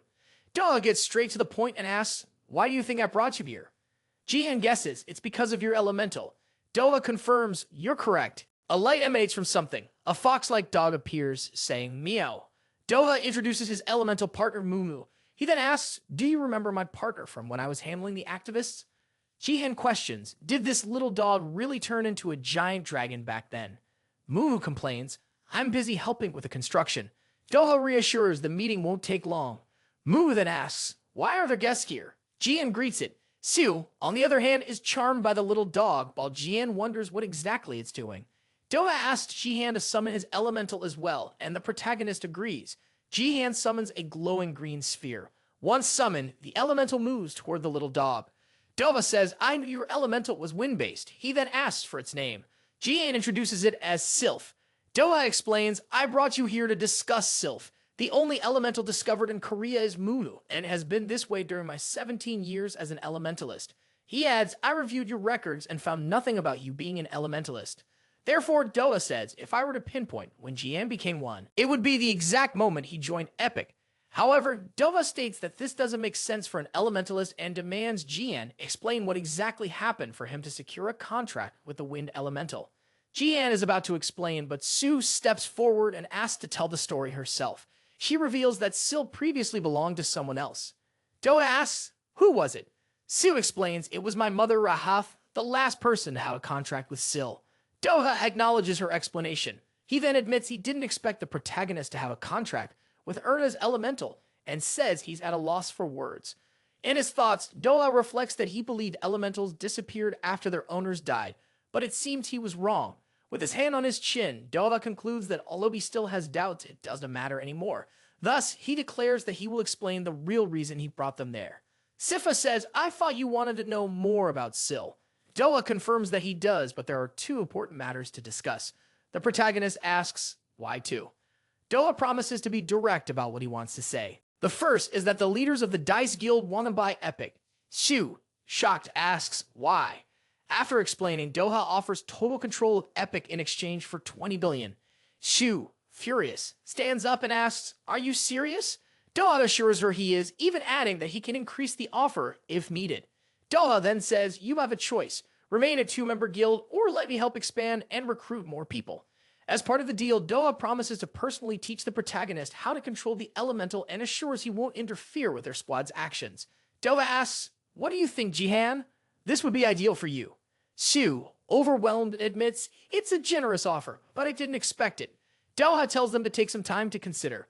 Before Doha can request a quick decision, Jihan responds, "I won't accept." Doha, stunned by his response, asks, "What?" Jihan firmly declares, "Epic is not for sale, now or ever." This leaves Shu speechless. A bag is slammed to the ground.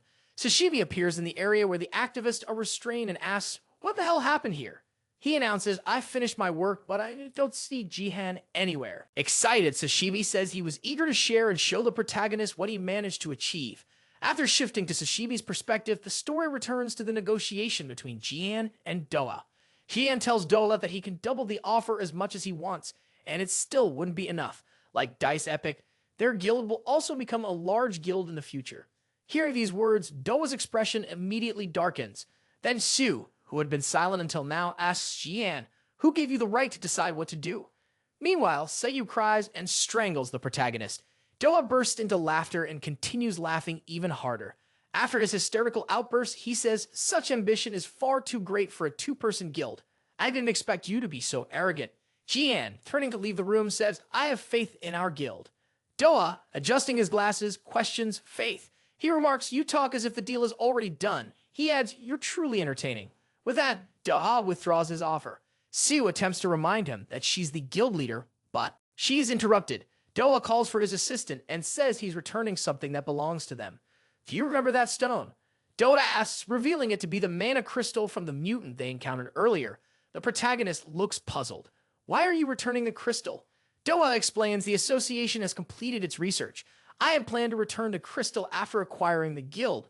He pauses, then adds, "This is a gesture of goodwill between two strong elementalists." Hyam thanks him as he begins to say, "That's enough." He's interrupted mid-sentence. Sil, who had been with the little dog earlier, suddenly flies toward the mana crystal and collides with it. A quick flash fills the area. Standing behind the protagonist, Doha explains, "Mana crystals are used to evolve elementals. If you want to grow stronger, Jihan, you should collect more." He continues, "The more you collect, the closer Sil gets to materializing." The protagonist, intrigued, asks, "Could Sil really gain a physical form?" The scene shifts to the IUPC's Korean branch. A telemarketing operator thanks a caller. "Thank you for contacting the IUP. How can I assist you today?" she asks, her voice steady. The operator's eyes widen in shock as the caller says something unbelievable. "Wait, are you telling me the pet cat turned into a creature?" She reassures the caller not to worry as they will help capture the transformed cat. In the background, someone asks, "How long will it take for a promotional poster to be ready?" Another person replies, "It might take 3 hours." Two women are talking. One asks about the next volunteer project. The other replies, "It might be on the 21st of this month." The woman in blue comments, "Last time an elderly lady hugged me, and it made me feel uncomfortable." The woman in gray says, "It's nice sometimes." As they chat, some news is displayed. The woman in blue expresses her wish for more people to see the good things they do. She continues, "I'm certain that over time, things will change significantly." Finally, she adds, "Each person who recognizes our efforts gives a new meaning to my life." A roar is heard, startling both women. More sounds of claws and roars follow. The woman in blue says, "Darling," as a saber-toothed tiger appears. "It's feeding time." The woman in gray says, "I remember just in time." The woman in blue asks, "Should I go buy food?"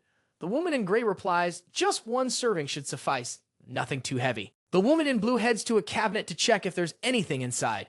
After opening the cabinet, a tied-up person is revealed. The woman in blue greets them. She comments, "I can't believe the old lady is still alive. She's quite resilient." The other woman mutters, "How annoying."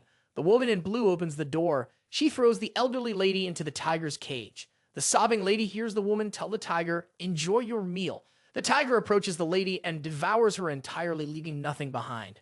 The woman in blue remarks, "That's how the tiger is." She then tells it, "Enjoy your meal." She wonders aloud, "Is that really enough? Or should we get more?"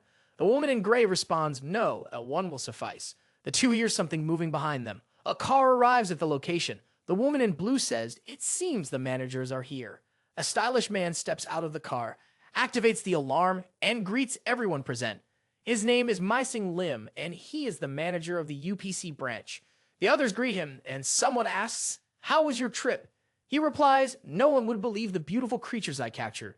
One of them says, "You're the best." He asks for everyone's attention because he has good news. He opens a briefcase and announces that they finally completed the project. He pulls out a pistol containing a suspicious liquid and declares the prototype a success. Someone asks, "Is it what we think it is?" He responds, "Do you remember the cock actress that escaped in Buchan?" He explains that they managed to create a mutant by inserting a mana crystal, but the body wasn't strong enough. Additionally, the mutant was difficult to control.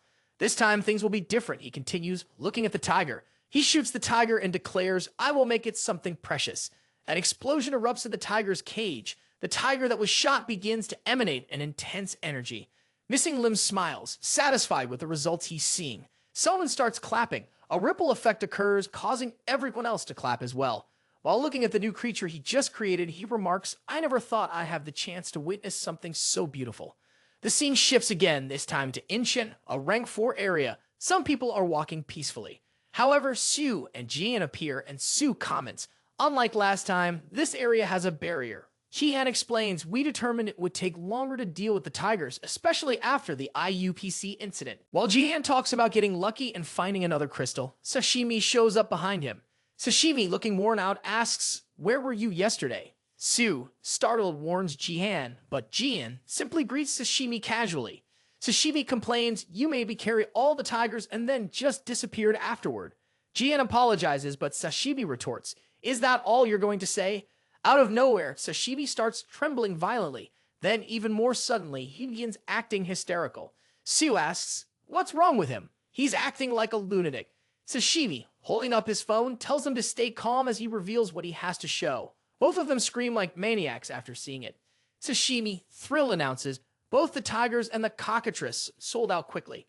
Sue, shocked by the sheer number of zeros on the screen, exclaims, "That's 500 million won." Sashimi, standing behind, says, "That was the grand prize." Sue kneels, admitting, "I made the right decision hiring you."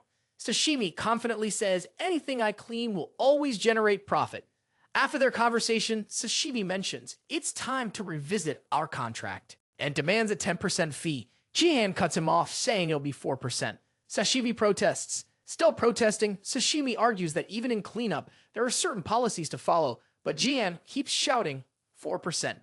A negotiation ensues with Sashimi suggesting 8%, but Jihan firmly responds 4%. Sashimi accuses Jihan of blatantly robbing him, but Jihan concludes by saying, "All right, let's settle on 4%. Sashimi, bewildered, asks why he's negotiating with himself. The only rational one among them asks what the two fools are doing, and someone in the background says, "There she is again." She quickly turns around, wondering who it could be. First, a paw is shown. Then, an exceptionally unique rat appears. Some people are disappointed, realizing it's just a chinchilla. Is she what others call a tamer? Someone asks. Another person nearby asks if they've never seen her before and introduces her as Yurimin from the Snowflake Guild. Others mention she's famous for hunting saber-toothed tigers. Someone asks why. The answer given is, they have no idea. Meanwhile, Yuri walks past the three fools from Epic Guild. Seiyu, however, seems to develop a little crush on Yuri-min. Jihan tells them not to waste time and urges them to head to the MA. He explains that the tamer in front of them is known for being a saber-toothed tiger specialist. If they don't hurry, the saber-toothed tigers will all be captured by the chinchilla. While Jigan speaks, the chinchilla suddenly appears right behind him. Noticing it, he asks, "What the hell is it doing behind me?" After the chinchilla ends up behind the protagonist, it opens its mouth wide, revealing its teeth. Sue and Sashimi quickly urge him to get out of the way. Jian, however, calmly tells them not to worry, assuring them it will hurt him. At that moment, a window activates, calculating the chances of him being attacked by the chinchilla. Sashimi and C, who are utterly disgusted by the scene they've just witnessed, exchange uneasy glances. The chinchilla's owner remarks that this behavior is strange and that it rarely shows interest in others.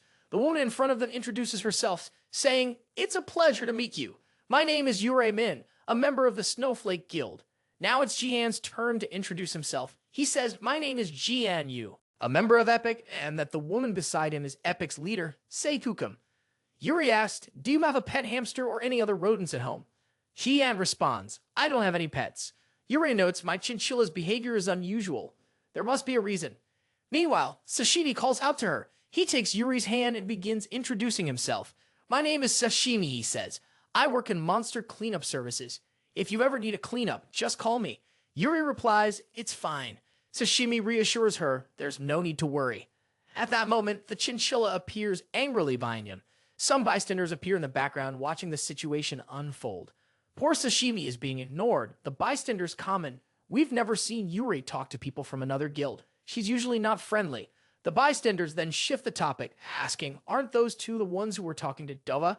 The protagonist turns his back and notes, people are starting to notice us. Yuri realizes she's drawn a lot of attention and apologizes. Sorry about that. As she leaves, she wishes the three of them good luck. And the protagonist does the same. However, in his thoughts, the protagonist starts mentioning the guild and Yuri's name. He notes that it's been almost 3 years since there was any news about Snowflake, and with their reputation, they should be in rank 3. He wonders why she's still in rank 4. He admits that guesting isn't his job. Jihan then calls Siu and says we should go inside. She agrees. He tells the cleanup guy not to disappear, and Sashimi responds, okay. The scene shifts, showing a building named Greenscape. The two enter the building. Siu mentions that something feels off. They're already on the 5th floor, yet they haven't encountered a single monster. Jihan suggests that maybe they took too long and other guilds already passed through. Standing in front of the staircase, the protagonist says we'll have to search each floor as we go up. Siu asks why they don't take the elevator, and Jihan guesses it might not be working. So the two start climbing, and Siu complains, you made a mage climb stairs. Jihan replies every mage should work on their stamina. As they ascend, a bystander appears, asking, who's there? He asks, who are the two of you? His name is Jim, a member of the Knife Guild. Jim asks, didn't you see the sign on the 1st floor? It says this building is protected by the Knife Guild from floors 207 to 209. Siu, furious, says, you can't just decide these things. Gud responds, I can't deal with smaller guilds. Gim explains, it's an unspoken rule that lets us claim these areas to secure the best MAS. He adds, when a large guild claims these locations, lower-ranking guilds don't have much choice. He continues, this applies to a 2-member guild like yours. Leave immediately. Jihan responds, no, you're the ones who will leave. Jihan declares, I'll report you. Everyone knows it's illegal to claim areas. Kim tells him, shut the hell up. Gun asks, do you really think the association will do anything?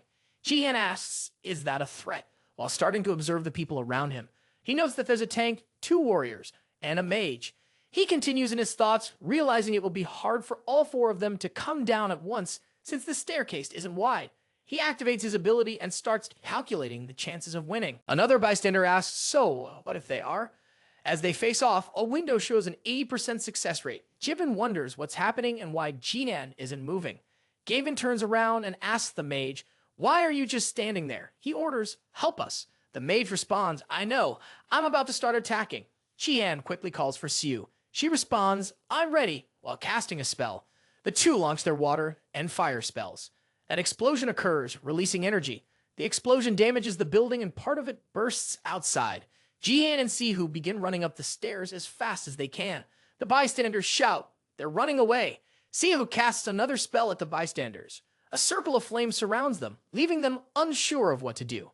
Meanwhile, Jihan leaps toward Guy, ready to strike. Guy blocks Jihan's attack. Guy questions, what is someone like you doing in a rank 4 area? The protagonist replies, you talk too much, and points out your body is completely exposed. Guy is struck directly and falls to the ground. Guy ends up where he never should have left, on the ground around. He asks, do you too think you'll get away after messing with us? And what will his guild do when they hear about this?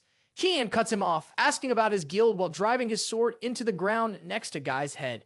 Jihan then asks, what would your guild do for a dead man? A figure appears between the two and tells Guy, you aren't strong enough to face them. Siu asks, should I finish this once and for all? Another bystander wonders aloud, how can she cast so many spells? He turns to the others, asking, who are these two? 2 more bystanders appear. One urges the other, hurry up and put out the fire, while the other replies, I'm not good with water magic. A bald bystander complains, we haven't even seen a tiger yet, and we're already wasting energy on this nonsense. He turns to check what might be behind him. A woman uses a water spell to extinguish the flames.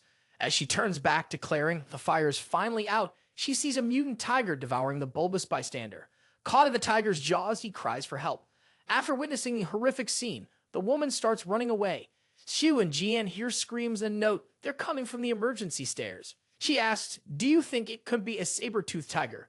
But he replies, for the screams to be this loud, it must be something else. The protagonist activates his abilities again. A window appears, calculating his chances of surviving the encounter. At that moment, the tiger appears where they are. Covered in what can only be described as bystander ketchup, the tiger roars. The horrifying saber-toothed tiger lets out another roar, directed at Jian and Siyu. The window reappears, showing a survival chance of only 0.5%. The mutant charges toward them. Siyu asks, is that a tiger? Jian replies, it's a very powerful mutant. Jian comments, I've never seen mutants like this one. It's different from the others. Guy and the bystander, meanwhile, are paralyzed and shocked, wondering what that creature is. Jian quickly turns to them and says, I need your help to fight this thing. Guy, running away, says it's not enough. Even 4 people wouldn't be able to take down this mutant. Jian calls them cowards. The protagonist admits, just Siyu and I aren't enough to defeat the mutant. The monster stomps the ground, shattering it into pieces. As it charges toward them, Jian warns Siyu, it's coming, quickly. Jian draws his sword. At the last moment, he barely manages to block the mutant's attack. He knows how strong the mutant is, saying his sword almost broke if not for the elemental power imbued in it. Jian declares, I need to end this quickly with a single strike. While lost in thought, the mutant swings its razor-sharp claws at him. However, Siyu manages to cast her spell just in time to save Jihan. This is your chance, she urges. Attack with all your strength. He strikes, using his skill to imbue his sword with his elemental's power, but the attack has no effect on the mutant. The mutant retaliates, slamming Jihan in the head and sending him flying. He coughs up ketchup. Jihan groans. I didn't even see that hit coming. Siyu attempts to attack the monster using her wind arrow ability. The mutant notices the arrows heading toward it and effortlessly dodges all the arrows Siyu conjures. With no other options, Siyu admits there's no way to block the incoming attack in time. At that moment, Yuri Min and her chinchilla arrive to save the day. The chinchilla charges at the mutant and saves Siyu just in time. Siyu and the two begin to face off with the mutant. The chinchilla manages to throw the ferocious feline away. Sai, who is looking at the hole, says the chinchilla saved her just in time. Yuri Min then explains that she heard a nearby explosion and didn't expect to find the two of them. Yuri Min greets them again and Sei simply remarks, it's Yuri Min from Snowflake. Meanwhile, Yuri looks at Jihan and says he's in terrible shape. She tells Siyu, grab Jihan and get him out of here. I'll handle the mutant myself. Siyu, however, suggests calling for other heroes.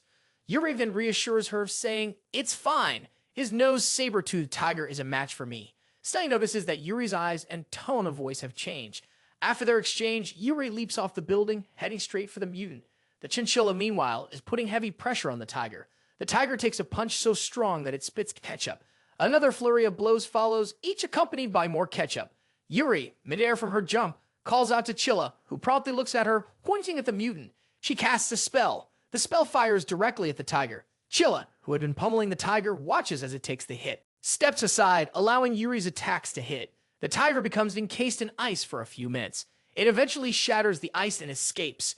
Yuri moves toward Chilla and remarks, even after my attack, the mutant can still move. This one is on a whole other level. Meanwhile, the mutant charges toward the two of them. Once again, Yuri fires another ice attack. This time, the attack is faster. However, it's still not fast enough to hit the mutant, which dodges everything. Even with the tiger advancing toward her, Yuri knows there's a weakness in it somewhere. The mutant tiger collapses after being struck at the knee joint. She states it won't be able to move for quite some time. She explains saber-toothed tigers possess extraordinary physical strength. Their flexibility is a natural trait they inherited, but when their muscles contract, due to the cold, their joints can't support their own weight. Yuri then declares to the tiger, the fight is over. Your mistake was letting the ice arrows hit you. Shu, observing from above, comments, amazing. Neither of them stood a chance. The battered protagonist calls out to Shu, who goes to him. He tells her she needs to help Yuri, but Shu replies, there's no need. Yuri has already defeated the saber-toothed tiger. Jihan, however, disagrees. The fight is far from over, he says. Jihan activates his ability and begins calculating Yuri's chances of victory. As Yuri moves to finish off the tiger, Jihan continues to think she's in serious trouble. Yuri says, I'll grant the tiger a painless death. Out of nowhere, the beast gets up furious. More saber-toothed tigers emerge around them. A window appears, showing the success rate has dropped below 10%. All the saber-toothed cats charge toward Yuri, ready to kill her. Watching from above, Jihan notes that all the saber-toothed tigers have converged there. The protagonist declares it's do or die now. There's no other option left. He asks Sue if she can use levitation to get them down. She responds, I can, but I'm not very skilled at it. Jihan embraces her. Activated on my signal, he says. Blushing, she calls out his name. Jihan, holding the glowing green spear, says, this is our only option. He jumps off the building, holding Fivo in his arms. He activates his ability called Haste. As they fall from the building, CIA pleads for him to wait. You should at least explain the plan first. Now in freefall, the saber-toothed tigers prepare to attack. However, spells begin to rain down on them. The caster of these spells is Yurei Min. But while she's distracted, one of the tigers appears behind her. Chill arrives just in time, saving her from the attack. Both Chill and Yurei Min find themselves surrounded by the saber-toothed tigers. Exhausted from the battle, Yuri says they just keep coming. It feels like there's no end to this long fight. Amid the swarm of tigers, she adds, I need to find the mutant quickly, before it attacks me or heals itself. However, she hears a noise coming from above. The noise is from the two fools who jumped off the building. Jihan quickly asks Sue, use your levitation as fast as possible. And so she does. Sue uses her levitation. Jihan notices that she managed to slow down the fall, but she won't be able to stop it completely. So he decides to use his own mana to stop it. Even though he knows he should conserve it, Sue asks, did it work? Jihan prepares his attack, setting his sights on the exact spot ahead. All I need to do is cut like I did with the mutant cockatrice, he says. Then he unleashes his assault on all the saber-toothed tigers in his path. The ground around them is completely destroyed. The two fools finally hit the ground, safe from the fall. However, Jihan is exhausted from using so much of his mana. Yurei Min comes running toward them. I told you to stay out of this fight, she says sharply. Jihan glances at her, then asks, is that all you have to say to the people who came to help you? She retorts, I didn't need your help. I had it under control. Jihan narrows his eyes. What's your problem with the tigers? Chilla looks at the protagonist angrily, but it's C who notices. Shu warns them. The attack didn't hit all the tigers. Be careful. Jihan responds, these aren't the same tigers as before. Somehow, the mutant is summoning more to the battle. Yurei Min states his joints should be completely messed up. Jihan speculates he might be able to regenerate somehow. She replies, I've never seen a power that could regenerate before. For a brief moment, she recalls things that happened in the past. A girl, covered in ketchup, tells her to leave. While she gets lost in her thoughts, the protagonist warns that the mutant has sustained significant damage and that they can finish this quickly. As he speaks, Yurei Min starts running toward the mutant. The protagonist calls out to her, but she doesn't hear him and keeps running. This leaves the protagonist questioning why she suddenly went off on her own. He turns to ask Sue for cover, and she responds that she will. The tigers charge toward Yurei Min. However, she casts her spells and manages to take a good number of them down. Now she's preparing to face the mutant and begins casting more spells. Another tiger appears trying to grab her foot, but she pushes them aside like ragdolls, telling them to get out of her way. At that moment, she lowers her guard and the mutant charges at her with its claws. She realizes the mutant is regenerating incredibly fast. The tiger, now roaring, continues its relentless attack. Meanwhile, Jihan, as he launches an attack, says eating her might not be a good idea. He jokes cold food might upset the mutant's stomach, not wasting any time. Jihan gets closer and unleashes more attacks on the mutant. This time, it seems the attacks hit and cause damage to the mutant. Chilla takes the opportunity to help Jihan as well and wonders who will end up doing the same as she did. Then, as Jihan charges toward the mutant, he declares, this is its end. However, Yurei Min appears in front of him and tells him, don't kill the mutant. He manages to stop his attack in time and asks, what are you doing? I need to attack before it regenerates. She replies, I need to capture the mutant alive. Killing it isn't an option. Jihan asks, is that your plan? He then tells her, get out of my way. He pauses and asks another question. Why are you doing this? In the meantime, during their conversation, the mutant gets up. It charges toward Yurei Min, ready to devour her. Sue and Jihan stand frozen, wondering what the hell she's doing. The mutant lets out another roar and Sue warns. With each roar, more tigers appear. Jihan becomes pensive, trying to figure out what to do since he's out of mana. Someone in the background says, this is pathetic. The person behind the voice uses their gravity ability. Jihan then asks, who is that? The person responds that he's still an amateur, and Jihan instantly recognizes who it is. With that, the person continues saying that even though Jihan passed the rank 4 exam, he's still weak and a disappointment. Another bystander comments, he's not such an impressive prodigy after all. A young woman says, I'm impressed that he managed to hold out for so long. Those who came to help the protagonist are Sukum's crew, and he immediately tells them to stop talking and finish things quickly. The guy behind the creation of the mutant says he was expecting this to happen and guesses they must be the Dice Guild crew of level 3. Then Soy Lim says, I expected them to at least send a level 1 squad. Vu Soy Lim's assistant asked how to proceed now, and he replies that there's nothing they can do but retreat. He adds that this wasn't a total loss, even though the mana crystal had spread throughout the body in the last few minutes. He remarks that the power of the mana crystal is very impressive and quite fascinating. In the end, he says to continue with the plan as originally programmed. Sukun's crew, witnessing the grotesque scene, asks what's happening to the mutant. Sukun says, it seems like the hero department is going to have more work again. Then Jihan appears, being carried by other extras who came along. They head towards Sue, but she says she doesn't need help and that she's fine. Chilla and Yuri Min were standing still when they sensed a different presence. One of them looked around to see what it was. The scene changes and it's shown that a week has passed. Jihan holds his phone as the day's news is displayed. Someone asks what happened inside. Tsushimi appears saying that mess they made is all over the news and asks why Jihan is so beat up. Jihan replies, civilians can't know. Tsushimi insists, I deserve to know. We're partners. Jihan thinks to himself that he shouldn't have hired him. Then it's explained what happened that day. 8 heroes died in the Anheim. The hero department underestimated the number of saber-toothed tigers. The appearance of a mutant triggered an infestation of tigers. The result was an unprecedented tragedy. The protagonist says, I've felt bad ever since. He adds that everything that happened was planned to seem like just a random incident. But he reiterates that the mutant was different from all the others. He then says maybe I shouldn't dwell too much on it, and that the hero department will release the investigation results. Sashimi comments that he hasn't seen Shu today. To this, Jihan replies that she went to take care of some things and will be back soon. However, someone starts calling him. Sashimi remarks that he's never seen anyone call that phone before. Jihan explains it's used to communicate with all the guild's heroes. But why would someone call Epic on this line? He wonders. He answers and says, it's Epic.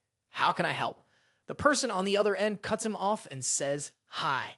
She introduces herself as Yurimin from Snowflake. Jihan asks, is it really you, Yurimin? Sashimi is shocked. Jihan then asks, what do I owe this call to? Sashimi jokingly asks, is it for my popcorn? Yurimin apologizes for using this line, explaining it was the only way to contact him. It's fine, Jihan says. He then asks, how are your injuries? Most of them have almost healed, she replies. She asks, how are you feeling? I'm feeling fine, he answers. He senses something is off due to her uneasiness. He wonders if she would really use this line just to check on him. Then she says, what I'm about to say is sudden, but could we go on a date today? Sashimi, eating his popcorn, watches in disbelief. Screams asking if it's today and saying it's impossible. The scene shifts to a building. She appears talking to her father. She asks, how are you doing?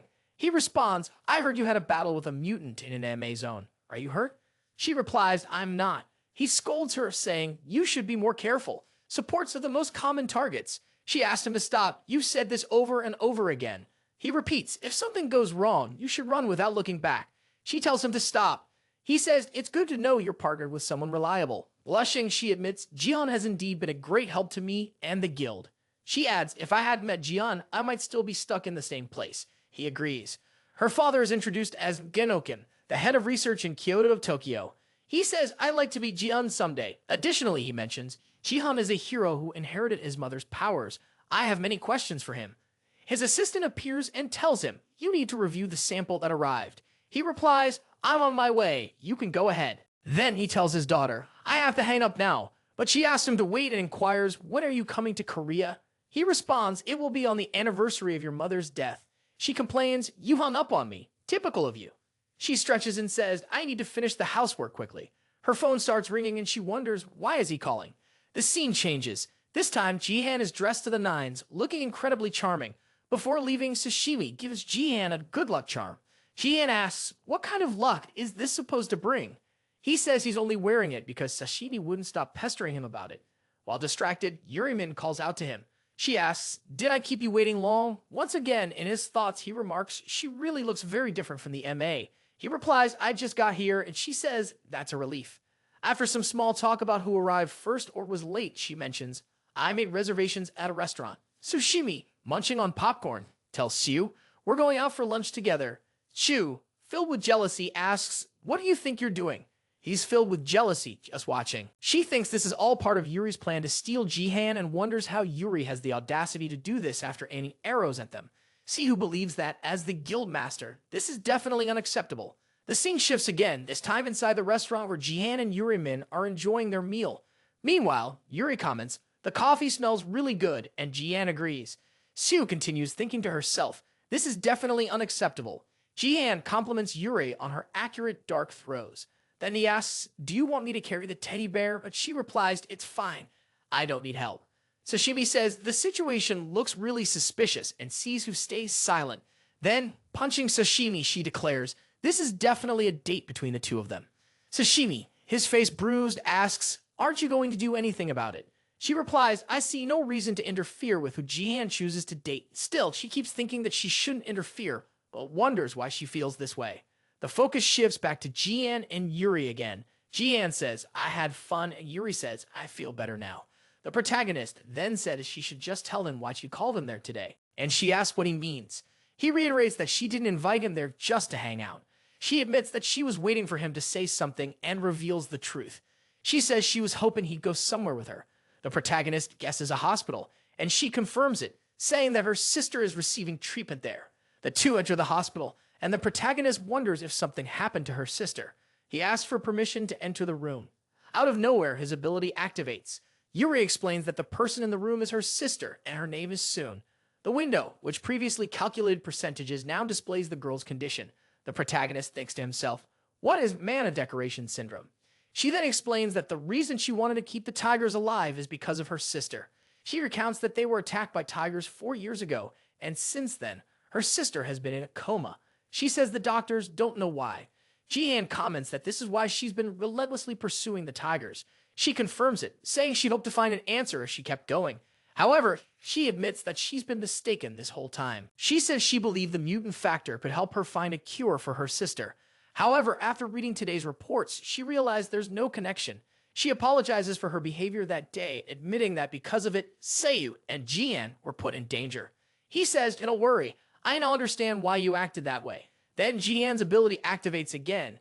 This time, he calculates how crucial Yuri is to Epic's expansion. In his thoughts, Jian reflects Epic needs her. The protagonist says, "This has happened before on the day I met Sashimi." A flatback is shown of him telling Sihu to stop. During that flashback, it's also revealed how crucial Sashimi would be for Epic. However, Jian comments, "It feels like my ability is guiding me toward revenge." He adds, "I've never seen it work like this before." Jian admits, "I only hired Sashimi to understand how my ability worked." But now the same thing has happened again, this time with Yuri Min. Still deep in thought, he reflects, "If I've found 1 out of 4, that Yuri Min is necessary to complete the group, I need to find 3 more. Lost in his thoughts, overwhelmed by what he just witnessed, Yuri notices that he looks unwell and asks, "Is something wrong?"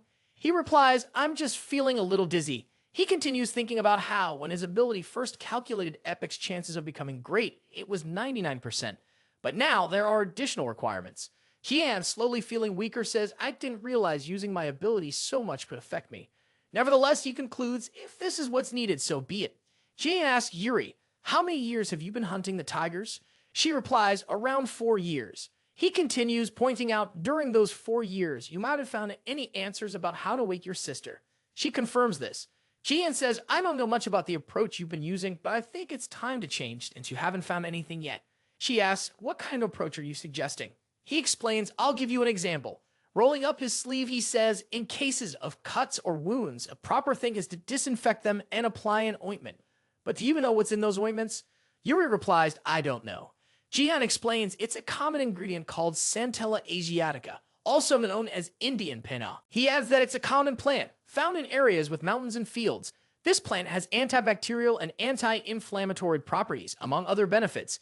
He continues explaining that while plants haven't evolved into monsters yet, some researchers speculate that this might happen in the future. It's not the plant stems that are effective for treating open wounds or cuts. It's the extracts that hold the real healing properties. Yuri comments, "It's interesting to consider it that way." She adds, "And while the plant may not directly help with my injuries, it still has its uses." Looking at her sister, Yuri says, "This might be relevant to her condition, or maybe not. It doesn't really seem related to the tigers." In his thoughts, the protagonist realizes that Yuri already knew everything he just explained, but she chose to keep moving forward. He reflects on her determination, her strong desire for revenge against the creature that put her sister in that state. The protagonist then says, "I have a proposal for you." She asks, "A proposal?" He responds, "I'd like to recruit you for Epic." She raises an eyebrow. "What? You want me to join Epic?" "Yes," he replies, "if you agree to join." He'll help with her sister's treatment. Blushing, she listens as he assures her, "It's not an empty promise, but a contract that I can help you." His ability then activates, calculating the chances of him being able to assist them. However, this time his power isn't helping much and only shows the same results as before. Still, he says, "I need to recruit you, no matter what." She asks for some time to think about his proposal. Jihan responds, "It's fine. Take as much time as you need." After their conversation, he adds, "The best thing to do now is to let you process all this information." "I have to leave now," he says. She apologizes, "I'm sorry for bringing you here to hear about my family situation." Looking at his wrist, he remembers the amulet Sashimi gave him. As he takes it off, he says, "I'd like to give you something." She asks, "What?"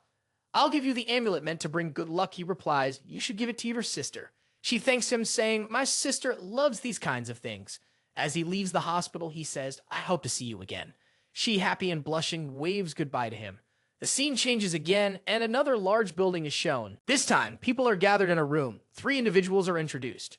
One of them says they are late. The person who says this is Young Park, the owner of Kiro's. A bystander on the microphone says they've been waiting for too long. Young Park states that the meeting should proceed even if one guild is absent. Doa asks, "What kind of person schedules a meeting at this hour?" He adds, "It's not like there's anyone important there anyway." Doa's assistant remarks that they should have arrived faster. He replies that he already has enough to worry about and questions why he even has to be there. A bystander tells Doa, "For someone who arrived late, you have a lot to say." The bystander is Hunan, the leader of the Warriors Guild. He tells Doa, "Everyone here has been waiting for you." Doa retorts, "Someone must have risen from the dead." He comments, "I thought Hinin's entire guild had been wiped out in the rank 1 meme."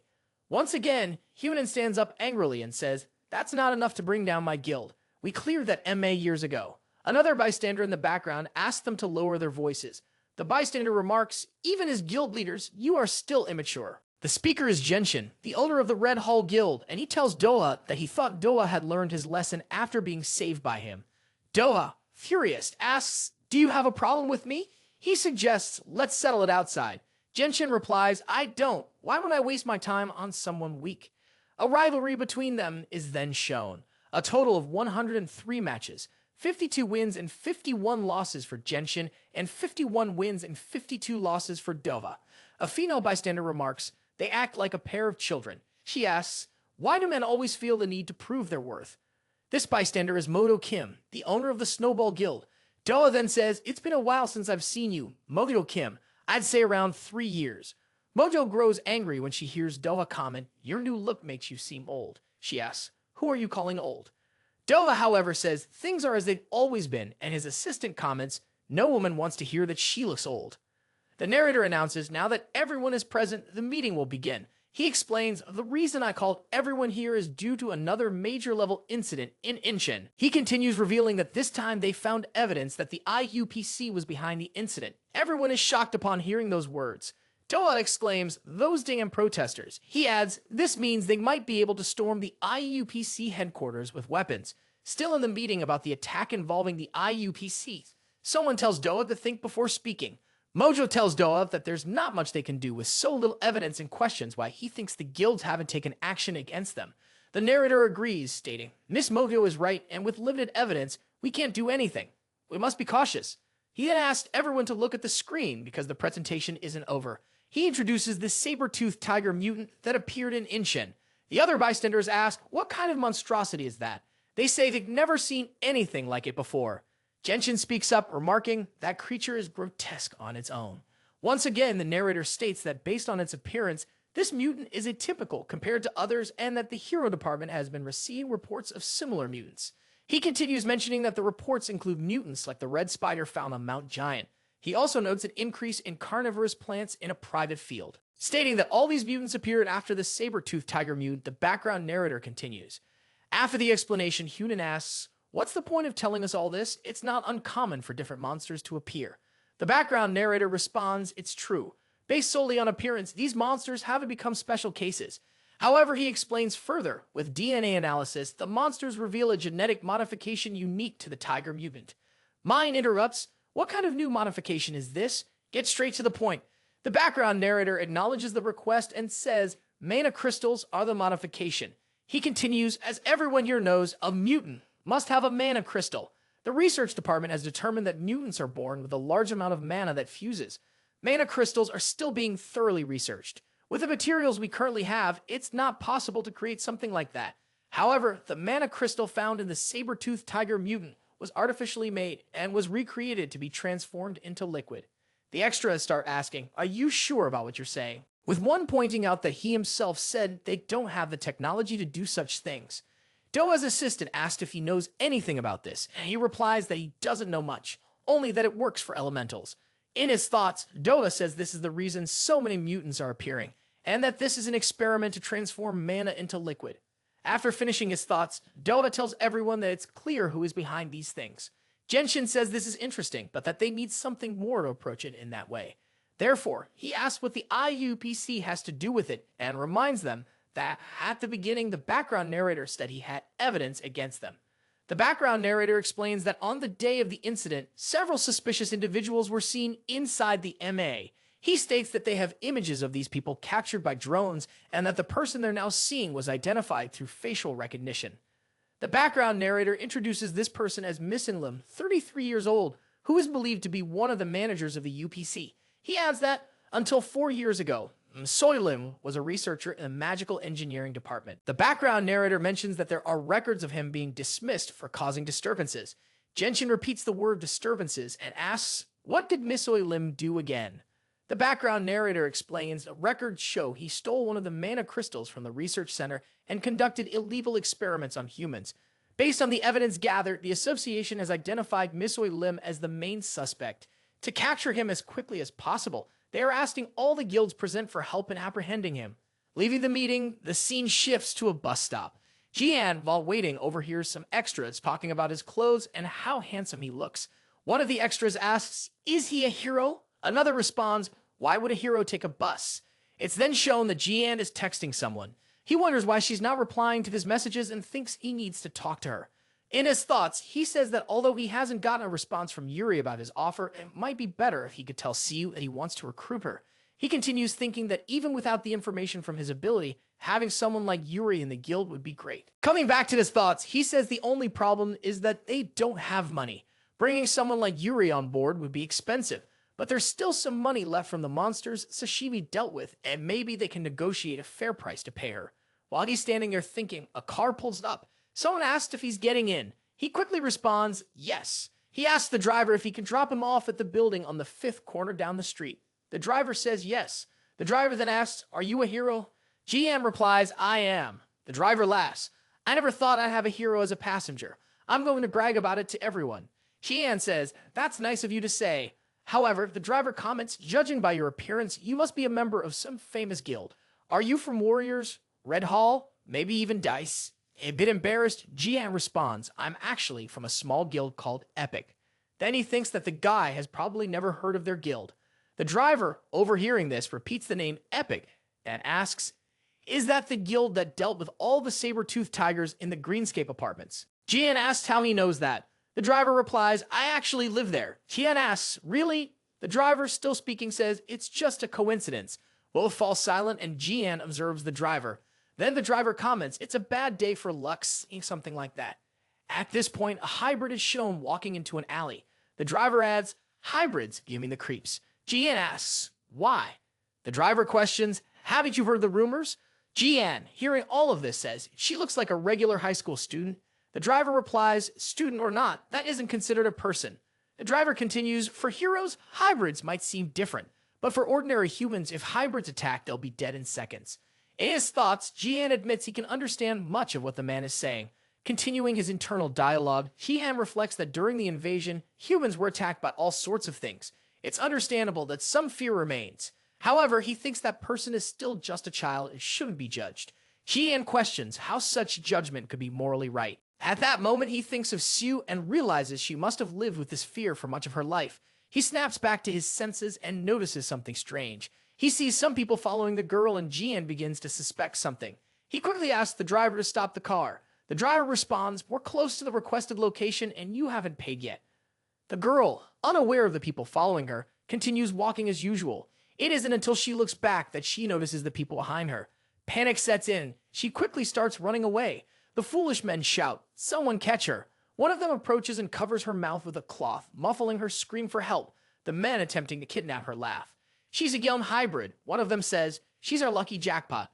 They continue, "The VIPs will be pleased when we deliver her." Jihan arrives on the scene furious. "What do you think you're doing?" he demands. He warns them, "I'll count to 3. If you don't let her go, you'll all die." He jumps toward the men, counting 1, 2, 3 very fast. The men shout back, "You should count to 3 properly." However, before Jihan can make a move, someone arrives at the scene, stopping him. This time, it's a bulky thug who seems eager to die at Jihan's hands. The man tells him not to interfere with their business. Jihan questions, "Who is this abomination?" He watches as Jihan fights the bulky thug in the alley. The scene shifts to Epic's headquarters. A phone on the table starts to receive numerous messages. C notices the phone vibrating nonstop and checks what's going on. Sashimi asks, "Why aren't you responding to Jihan's messages?" She replies, "It's not from him, but from debt collectors. I have no reason to ignore his messages." Sashimi jokes, still jealous, "Huh?" Once again, she wonders, why is he taking so long to arrive? Why does he keep sending messages? C, shocked by the messages about someone being kidnapped, watches in disbelief. The scene shifts back to the alley where Jihan is. The men stand there holding the hybrid while the bulky thug blocks Jihan's path. However, Jihan asks, "Do you work with the guys kidnapping the girl?" He warns, "Step aside, and you won't be implicated." Jihan is interrupted as the thug growls, "Get out of the way." The thug charges at Jihan, shouting, "It's time for you to die." In his thoughts, Jihan realizes that this guy isn't someone you can reason with. The bulky thug stupidly declares that the hero isn't there anymore. Suddenly, Jihan appears behind him and says, "The hero you're looking for is right behind you." The thug turns and claims the hero is already dead. However, Jihan manages to defend himself just in time from the rock attack the thug was about to land. A power begins to emanate from the bulky thug. Jihan remarks that the thug definitely performed a man-infused attack, as it would make sense for him to have blocked otherwise.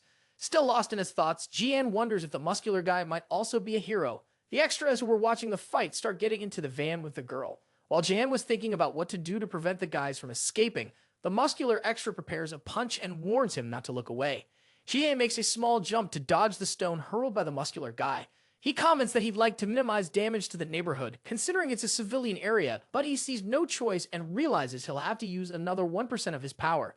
As he's thinking about how he needs to take down the muscular extra with one attack, another person appears, saying that's enough.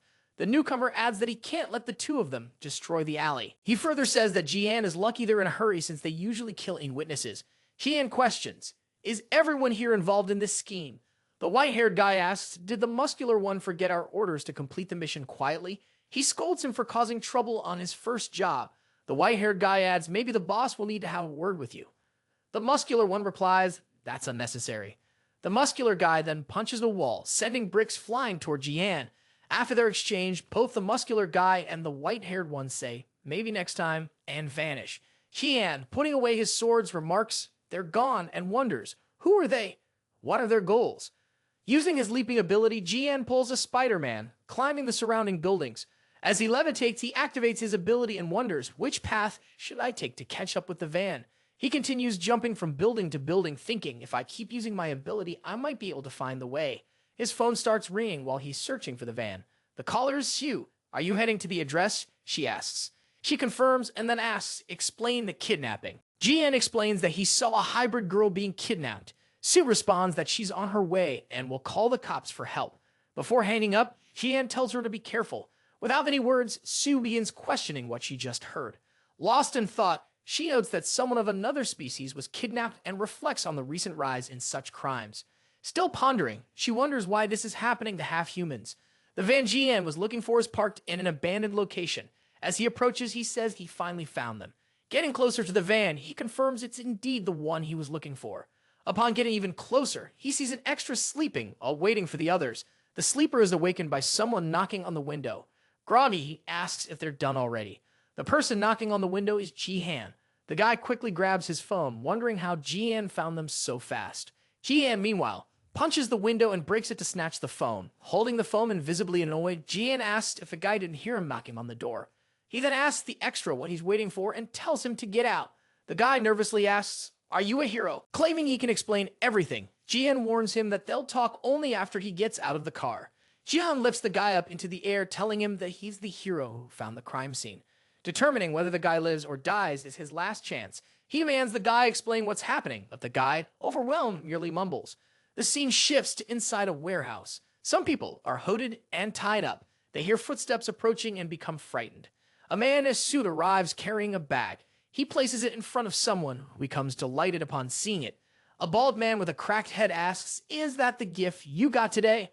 Another guy responds affirmatively, saying, "It's the half-human cat girl the client requested." They remove the tape from her mouth. She begins screaming, pleading for them not to kill her. One of them laughs, saying she has spirit. She quickly starts offering money, saying, "I can give you all my money," begging to be let go. He asks, "How much are you talking about?" She responds, "Around 2 million won." He replies, "That's far too little." Then she responds, "It's all I have after working for weeks." The bald man says, "You worked hard to earn that money." Looking at the girl, the bald man says, "I hate to repeat myself, but it's very, very little for me." He adds that compared to the 900 million he will earn by selling her, it's insignificant. He reveals that her buyers have some experiments planned for her. So don't be upset, he continues, "You'll receive special treatment." He pauses before adding, "It must be better than being sent to the slaughterhouse, don't you think?" Once again, all the deceased individuals are shown. After the entire conversation between the bald man and the feline-human hybrid girl, the bodies of the people at the location are shown in detail. The bald man informs his assistant the client will arrive in 40 minutes. He orders him to clean up the mess immediately. The assistant responds affirmatively and begins to move, but the girl interrupts and asks a pointed question. "Do you realize that everything happening here is completely illegal and cannot continue?" The bald man, showing no remorse, responds with a question that directly targets her. "What would people think if they saw you in such a humiliating and vulnerable situation?" Then he asserts, after everything humanity has endured, what they truly want is revenge. He unapologetically calls her a monster as she begins to emit a powerful and radiant aura around her body. She quickly considers activating her berserk mode to escape, but notices something strange and unusual. Her body doesn't respond as it should, and she wonders if someone is directly interfering with her mana. At that moment, the bald man's assistant appears behind her. Without hesitation, he slams her head into the ground. He declares mana doesn't work against me, making it clear that she is utterly powerless before him. Confused about what's happening, the girl asks, "What are you doing?" He calmly responds, explaining, "I'm draining your mana, so you have no chance to fight back." The bald man, watching the scene, instructs his assistant, "Be careful not to damage the merchandise before delivery." He comments, "Feline hybrids are always troublesome and must be controlled to prevent further complications." The bald man asserts, "You must have understood the message by now," and orders, "Take her to the waiting room immediately." He adds, "If you continue your defiance, you will be subdued by force." But there is hesitation. The assistant promptly complies. At that moment, everyone in the room hears a noise coming from the roof. The bald man, intrigued, questions, "What's happening?" The assistant explains, "I had guards prepared. They were on alert to act quickly if anything unusual occurred at the location." The source of the noise is revealed to be the protagonist, who descends from the roof, dust swirling around him. The bald man and the assistant look at him in confusion. Unable to comprehend what's happening, Jihan appears and begins a serious conversation with them. Human trafficking is illegal, he states. The assistant recognizes Jihan and informs the bald man he's the same guy who tried to stop us earlier. Surprised, the bald man asks, "Why didn't anyone inform me about something this important until now?" The assistant explains, "I assumed the guards had taken care of Jihan. I didn't think anything else would be necessary." At this point, Jihan remains silent, but he begins to wonder if these two are the true culprits. He reflects that the situation is far more severe than he imagined when he was observing from the roof. Determined, Jihan announces, "I originally planned to let the police handle this case, but I've completely changed my mind." He declares that he will personally resolve everything, stating that the two of them are nothing but monsters to be destroyed. The bald man, trembling with fear, begs for mercy and attempts to justify his actions by claiming he was just following orders. Jihan is unmoved and demands to know whose orders he was following, insisting on immediate answers. Lowering his head, the bald man promises to provide all the necessary names if his life is spared. At that moment, he is shown smiling maniacally and psychopathically while still keeping his head down. Then the bald man shouts for his guards to kill Jihan, ordering an attack without hesitation. Jihan wastes no time and activates his sampling ability, disappearing instantly from everyone's sight. The guards begin to wonder where Jihan is, looking around but unable to locate him. Suddenly, Jihan reappears above them, declaring that he's right above, watching everything carefully. The guards exchange nervous glances as Jihan comments that they aren't amateurs when it comes to concealing their presence. He questions whether these guards might be heroes as they exhibit highly refined skills. Without further delay, Jihan launches into action, delivering quick and precise strikes against his opponents. One of the henchmen tries to surprise him by sneaking up from behind, but Jihan dodges skillfully and immediately counterattacks. The bald man watches in disbelief, murmuring, "It's impossible for someone of rank 5 to have so much power." Jihan declares, "Don't expect everything to go according to your plans," and attacks with greater intensity. Soon, the bodies of the boss's henchmen and the assistant are shown lying on the ground, completely defeated. Jihan approaches the girl and removes the tape covering her mouth, allowing her to speak again. Still confused, she asks, "Who are you?" Jihan responds, "I'm here to help you and get you out of this situation." With everything seemingly resolved, Jihan informs her the police are on their way and asks her a direct question. He asked, "Do you remember everything that happened? I need to report the information to the authorities." The half-human cat girl confirms that she remembers, but as she turns her head, she sees the bodies scattered on the ground. Jihan apologizes, explaining, "There was nothing I could do for the other children." The cat girl starts crying, wondering why she has to be treated like this, as if she were a monster. She wishes she had never been born with that body and doesn't understand why people insist on hating her so much. Jihan silently observes this scene, wishing he could say something to comfort her, but the words don't come. The police arrive at the scene and confirm that a hero from the Epic Guild neutralized all the kidnappers present. At that moment, the cat girl's face is shown, reflecting all the despair she felt in that situation. Then the scene changes completely, revealing an old Japanese-style house with a very traditional atmosphere. There, the manager of the UPC appears, talking to a mysterious young man and thanking him for the meeting earlier that day. The young man replies, "I'm open to meeting again." The manager thanks him once more for the information he provided, stating that the information was extremely useful. "We almost manipulated the rising human." The mysterious young man confirms, saying he has been keeping up with the news and is monitoring recent movements closely. He warns the association is watching you and asks, "Can your organization operate without issues?" The manager responds that there's no need to worry, assuring him that everything is under control and working as expected. The young man cautions that he doesn't want complications, emphasizing that too much news is already surfacing in a single day. Intrigued, the manager asks what he means, and the young man mentions a possible plague lurking in the area. He explains that they wanted some materials from the warehouse, but the police ended up investigating and compromising their plans. He mentions that he doesn't know if it was a coincidence, but the hero who defeated the cybercat was at the warehouse. The manager seems surprised but tries to reassure the young man, promising to resolve everything quickly and discreetly. The mysterious young man stresses that he expects an efficient solution without delays and then bids farewell. After the conversation, the kidnapper's hangout is shown again. Police officers are at the scene conducting the investigation, and one of them comments that they found 12 children alive. Unfortunately, the rest of the victims weren't as lucky and didn't survive. Jihan was talking to 2 police officers when he heard someone calling his name. Turning around, he recognized Seher, who asked what was going on and whether the children had been saved. Jihan explained that he managed to save half of them, but the other half was already dead. Shu, with a worried expression, asked about the culprits. He replied, "I haven't killed any of them," explaining that the police were conducting a full investigation into the case. In his thoughts, he reflected on Sue's frightened look, which he understood well since she was of a different species. Jihan commented, "There's probably more happening behind the scenes. Leaving the culprits alive is the only way to track the others involved." He mentioned that the criminals had talked about a hipster client who was supposed to come to the location but wouldn't show up while the police were there.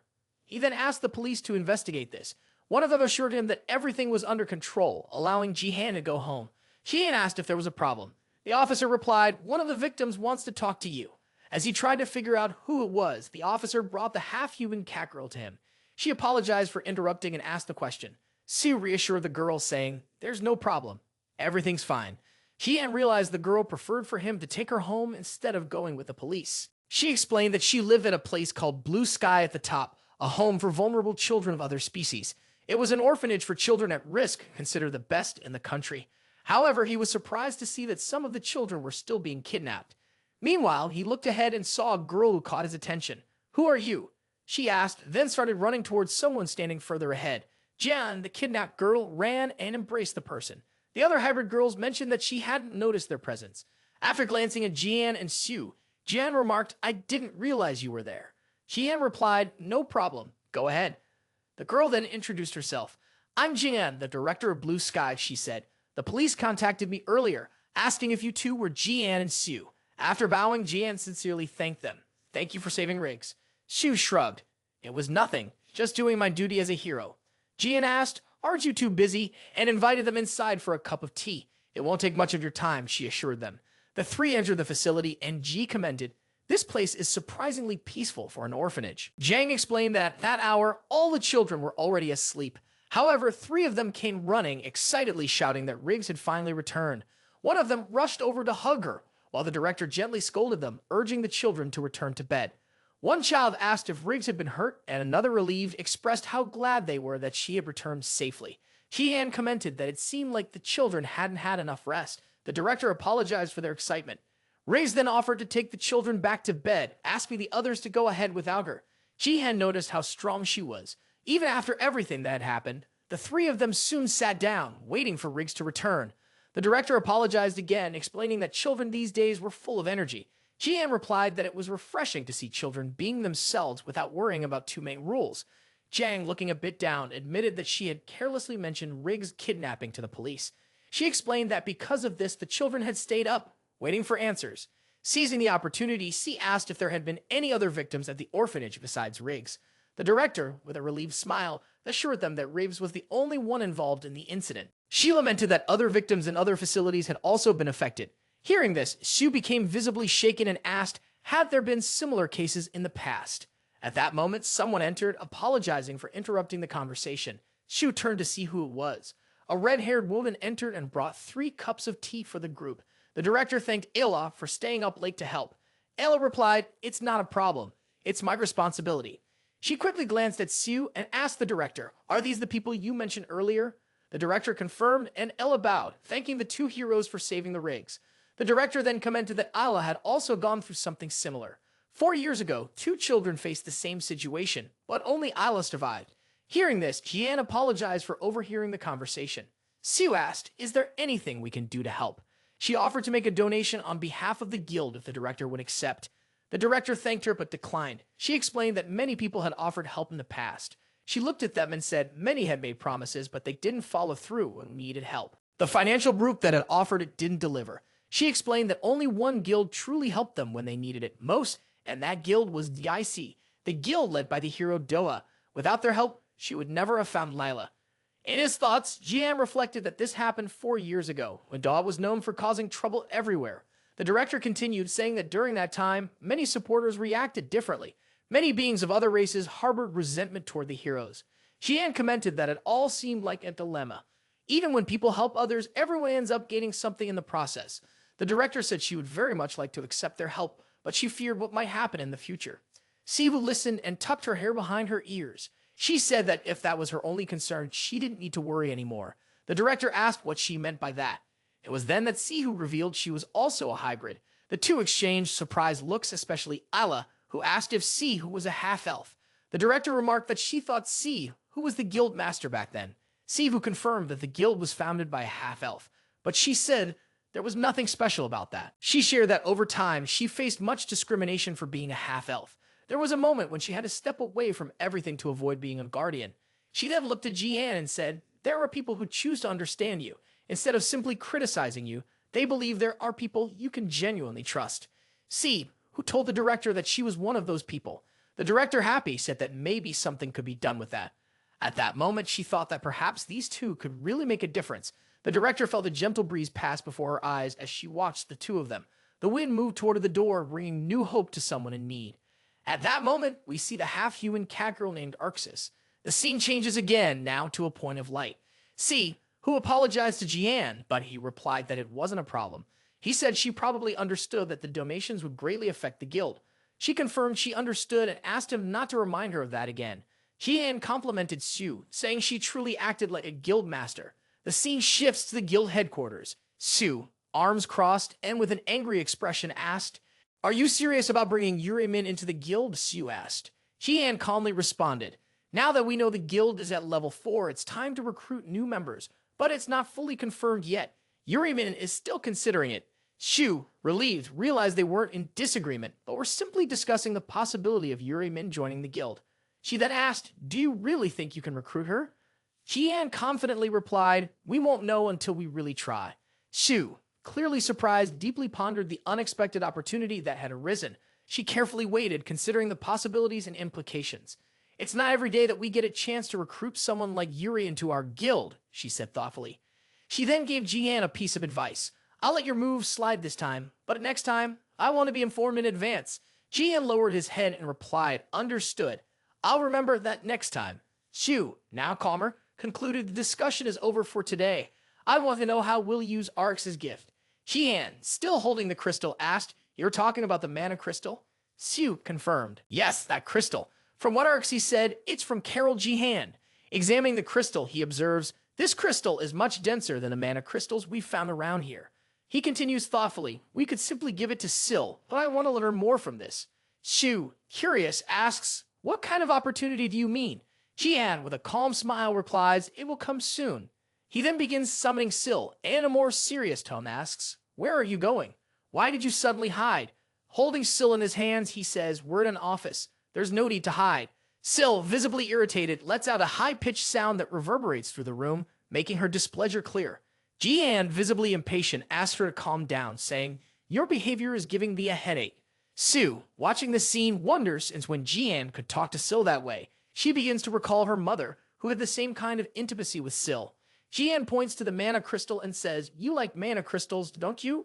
Take a look at this. Syl rushes toward the mana crystal, ready to devour it. However, Jihan puts his hand in front and stops her firmly, saying, not so fast. He continues, frustrated, you did the exact same thing last time. I was really embarrassed when you pulled that move, holding Syl in your hands, he adds. If you keep this up, you won't get the mana crystal. Syl makes a small noise, as if apologizing.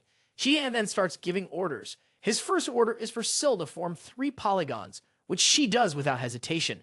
He then gives the second order, now spin clockwise. Without hesitation, he continues giving precise and detailed instructions, maintaining full control of the situation. Sue observes all this and comments, you don't seem like a teacher, you're more like a surgeon. She begins to recall her mother, thinking that when Syl was under her mother's contract, it was always a mutual agreement with a close friendship. Reflecting with slight discomfort, she thinks Jihan is treating Syl as if she's a pet dog. But in the end, she concludes it's her problem, since she's the one who chose him as her master. Jihan, seeing that Syl has followed his orders, offers the mana crystal as a reward. Syl, excited, rushes toward the crystal. Jihan, smiling, says, calm down. There's no need to hurry. At that moment, an explosion occurs, releasing a bright flash. Jihan, feeling the intensity of the situation, begins to think that something is different this time.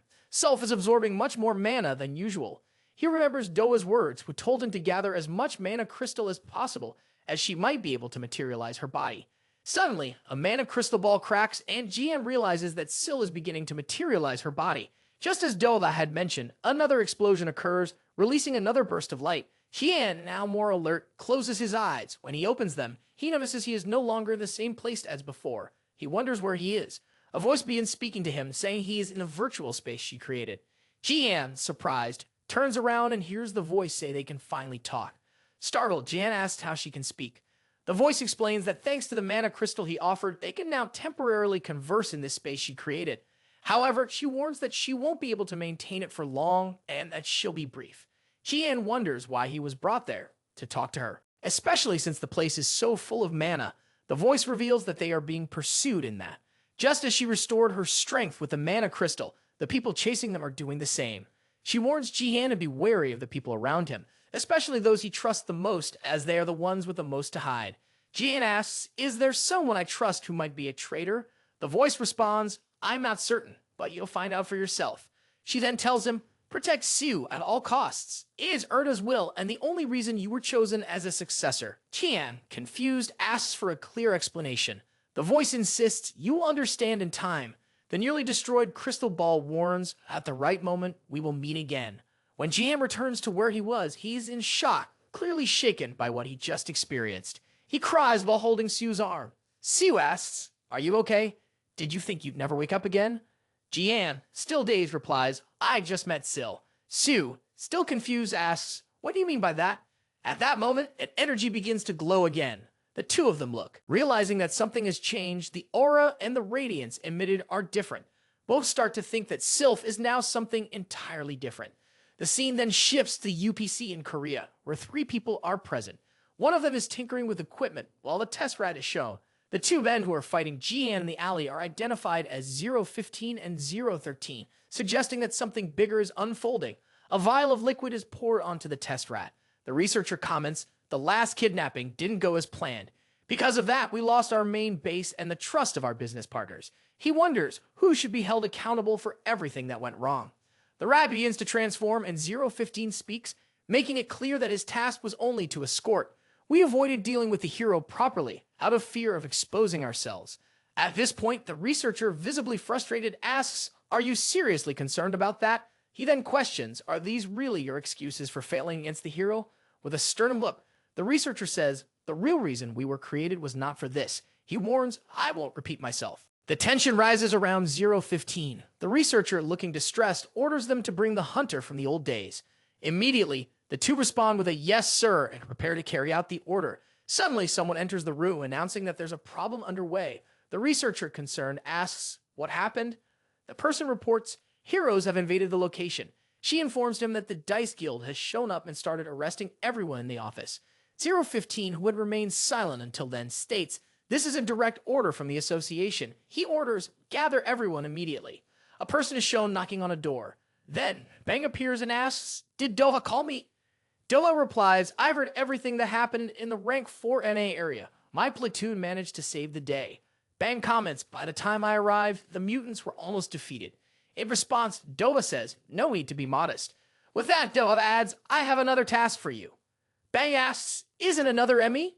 Doha replies, "It's not. I need you to arrest the IUPC manager, known as Missing Limb, along with all of his employees." Bang cautiously questions whether the Department of Hero Associations authorized this arrest and warns that, without authorization, it would only bring more problems for the Dice Guild.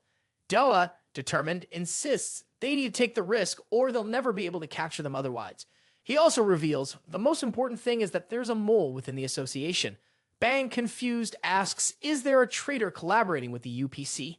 Doha confirms and links this to the recent rise in cases where he's gotten involved in dark accidents. He emphasizes he sees no benefit in pacts with other guilds. He warns Bang to be cautious, adding, "I have a bad feeling about all of this." Now the scene shifts back to Bang inside the headquarters. Some detained individuals plead to be released, claiming they've done nothing wrong. Bang, deep in thought, reflects on what Doha reported about the criminal activities. He notices that no one there seems to pose a threat. Then Kim Hands arrives, saying he's checked everyone and confirms they're just regular civilians. Bang asks, "Did they find Missy?" At that moment, one of the extras starts speaking, saying everyone will die if the person finds out. Bang approaches the nearly lifeless man and asks what he means. The extra responds that everyone there will die when those people arrive. Bang demands to know who they are and insists they stop stalling. Finally, Extra responds, "When the blessed ones arrive, everyone will realize how blind and arrogant they are." Bang wonders who these blessed ones are and if they're connected to Miss Soy Lim. Kim Hansuk dismisses the man as a fanatic spouting nonsense and suggests that they stop and leave. Meanwhile, two other group members sense a strange mana in the area similar to that of a monster. At that moment, 013 and 015 appear. They declare their intention to kill the heroes present. 015 remarks, "This is perfect since I was looking for someone to vent my fury on." The three members of Bang's group notice something unusual about the enemy's mana. Kim Hands asks for an explanation, and the hooded member warns everyone to be cautious. With his hand in his pocket, Bang asks 015 if he knows where Missing Limb is. 015 confirms and returns the question. Why are they looking for him? Immediately, 015 charges at the group, claiming they'll become empty shells as he launches an attack. At that moment, monstrous larvae begin emerging around 015. The woman in the group draws her sword and activates the blue dragon wings /sword art ability. Suddenly, a scream echoes in the background. She realizes something is wrong. At that moment, the larvae start attacking other people associated with the manager. She questions why the larvae are attacking their own group's allies and reflects on how strange 013 and 015 seem. 013 appears, delivering a punch to her head. "I'll save you," he claims. "Wait for me." She turns, complaining that she let herself get distracted. Meanwhile, 013 launches a powerful attack, sending energy scattering throughout the area. 013 carelessly remarks, "The hero managed to block the attack." Taking advantage of the moment, the hooded member warns, "Now's my chance." At that moment, Kim Hansuk appears above and lands a flying kick on 013's head. The blow hits squarely, slamming 013 to the ground with his head buried. The three members stand still, watching 013 lying on the ground. 015 questions whether they really managed to defeat him, and acknowledges the strength of the Dice Guild's rank 3 squad.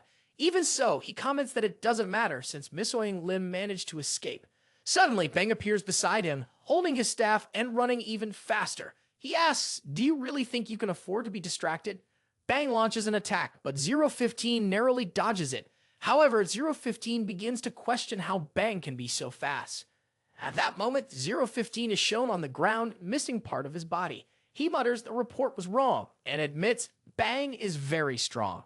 Bang replies, "It was a beginner's mistake to let your guard down near an enemy. Even for a second, it's over." He turns and asks, "Did the others manage to capture 013? He then states, "It's fine for today. Take the injured and the two to the Dice Guild." With a loud laugh, 015 taunts Bang, saying, "You always talked about staying on guard, but now you're ignoring your own advice." Bang tries to understand how 015 is still conscious. While 013 begins to get up, 015, impatient, asks, "How much longer do you plan to stay on the ground?" He orders him to take something. After that, he remarks, "Everyone here is lucky. They will have the privilege of witnessing the second blessing."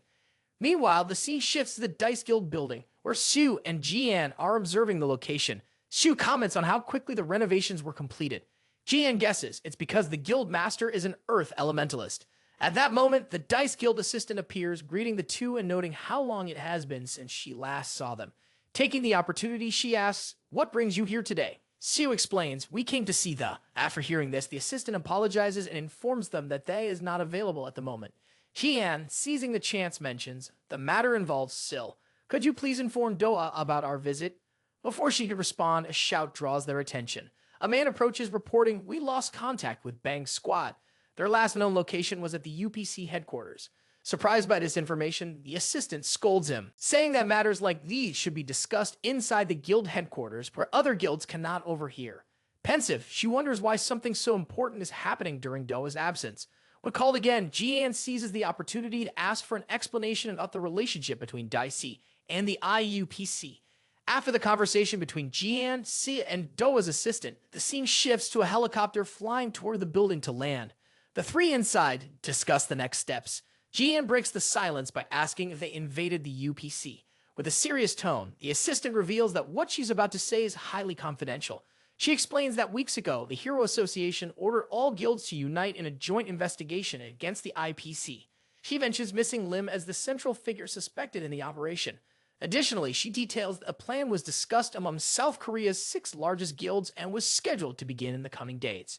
CEO questions why the Dice Guild decided to act alone if the operation was supposed to be a joint effort. In response, the assistant clarifies that Doha does not trust the other guilds and believes that such operations usually lead to unnecessary conflicts. For this reason, the Dice Guild decided to act on its own and started the investigation before the official plan. However, she admits that Bang's squad was sent to invade the building, but lost contact with them. At this point, Sue emphasizes that they cannot send another squad without exposing the guild. Lowering her head, the assistant agrees and confesses that they have no alternatives. At that moment, Jian interrupts the conversation and says, "We can leave it to me." He then asserts we can entrust the operation to us. "My guild isn't large and no one will suspect us. Since there are only 2 of us, it will be easier to infiltrate the UPC base." As he opens the helicopter door, he pauses. Silu does the same, deep in thought. Jihan considers that this is the perfect moment to test Sil's new abilities. He calls Sue and asks her to use her levitation ability again. Sue, confused, asks, "You want me to jump from a high place again?"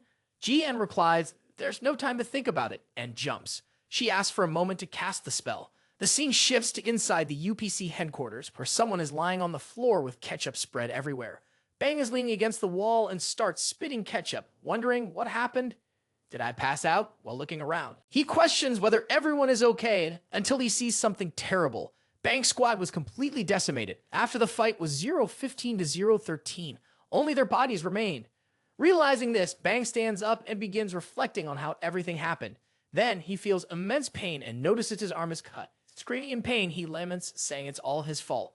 At that moment, 015 appears and asks, "Do you plan to just sit there?" Taunting him, 015 reminds him that he was the one who said not to get distracted during a fight. 015 emerges with a new appearance and declares, "I've been waiting for you." He adds that he won't let the mana crystal go to waste. He then looks to the side and asks if the other person is thinking the same thing. 013 appears now with a monstrous form and says, "Weak hero." Bang realizes that the bodies were turned into monsters and concludes that the IUPC is conducting such experiments. He decides he must inform Doha at all costs. While lost in his thoughts, Kim Han starts sighing. Bang asks, "Are you listening?" But Kim Han apologizes, saying he should have protected everyone as the squad's tank. Bang observes Kim Hansok's eyes. "It's okay," Bang says. "You're in no condition to move or speak." Bang mentions that the guild is sending reinforcements, but Kim Hansok responds, "It doesn't matter. You need to leave quickly. I won't be able to escape." He pleads with Bang, "Tell the guild what happened here." At that moment, Bang tells him to stop talking, warning, "If you keep going, you'll just end up coughing up more ketchup." Kim Hansok insists, "You have to survive." Suddenly, the gorilla known as 13 delivers a powerful punch. The ketchup splatters everywhere. Bang watches the horrifying scene unfold. The gorilla begins calling for the heroes, and Bang stands up in anger. "Bastards," he mutters, vowing to take them both down. However, as he speaks, 013's hand comes toward him. Bang takes a direct hit and is slammed into the wall with such force that he hears the sickening crack of his bones breaking. 015 and 013 remain standing. Tragic. 015 comments, shaking his head, "Don't kill him." As he wants to bring him to the manager, a voice declares from the background that no one will leave. It's Jihan and Sue who have arrived.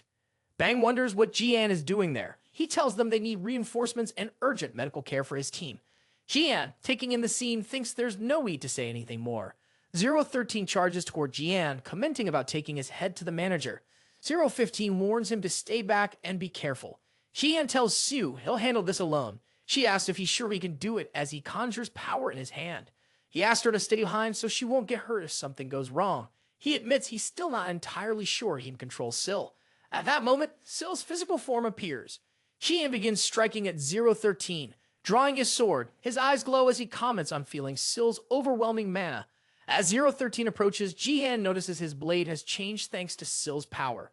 At that instant, Jihan delivers a powerful strike toward the gorilla, emitting an intense glow from his attack. The attack is called Aura Blade. The concept of mana manipulation is explained. This power is derived from nature and can only be obtained through a contract with an elemental spirit. The explanation continues, detailing that normal elemental magic also originates from nature. However, this type of magic is merely a limitation compared to true elemental manipulation. True manipulation comes from a genuine connection between the element and the contractor, operating on a completely different level. It's explained that for Jihan, this part was easy, as he faced a bigger problem. He had almost no mana. Unlike other heroes born with plenty, Jihan had none. Whenever he used magic, he put his life at risk. To cope, he developed a technique to consume minimal mana, making his fighting style resemble swordsmanship rather than relying on powerful magic. But things changed. Syl evolved, allowing her elemental form to take a physical shape. With this, Jihan could draw additional mana directly from the elemental instead of using his own. It's explained that he surpassed his previous limits and became a true Wind Elementalist. In the next scene, 015 covers his face as dust fills the area. He can't comprehend how Jihan defeated 013 with a single blow, even in his powerful form. 013 lies on the ground, his body split, calling for the hero and saying he must be eliminated under the manager's orders. Jihan observes 013 and notices a purple glow emanating from his mana, resembling the mutants. He deduces that their bodies are likely fused with mutant elements.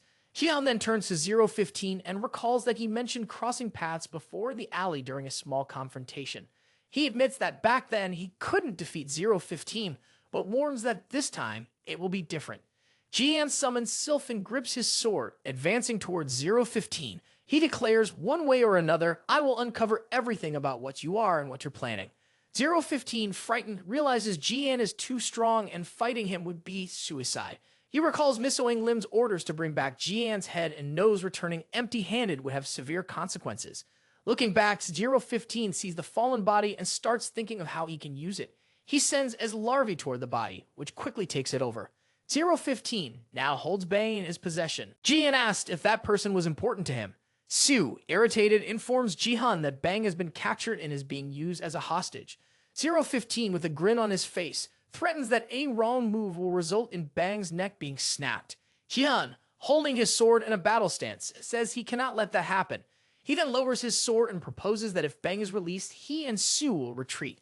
015, satisfied, inwardly celebrates, thinking it's easy to manipulate heroes. All it takes is putting one of them in danger and they fall into your hands. He also reflects that missing Lim must already be aware of what's happening, and that reinforcements will arrive in a few minutes.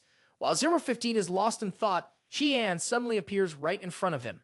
Jihan declares, "I can't believe you fell for my trap," and attacks the larva holding Bang. Furious, 015 calls Jihan a bastard, to which Jihan responds that he didn't think 015 would be so naive. Jihan then begins to unleash direct attacks on 015.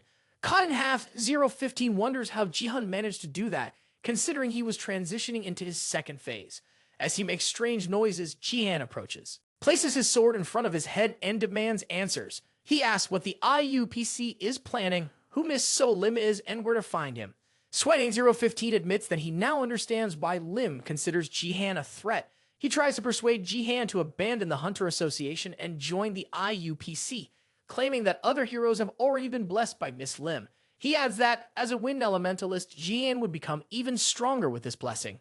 Jihan, however, cuts him off. "I'm not interested in such talk," he says, demanding to know the IUPC's true objective. 015 laughs loudly, calling Jihan knave. He reveals that the boss's plan has been in motion for a long time, and that everyone will find out soon enough. At that moment, the scene shifts to Sei, who is tending to Bang's injured body. She tries to check if he can hear her while he murmurs in pain. Bang asks, "Are you from Epic? What are you doing here?" Siu explains, "I was sent by Doa's assistant to this location." Frustrated, Bang mutters, "All of this is embarrassing for me, considering both of you were evaluated by me." Siu warns, "Don't move or talk too much." Siu explains that she only managed to stop the bleeding temporarily, and she asks if they were able to defeat one of the opponents. Bang turns to her and asks, "Did we manage to defeat one of them?"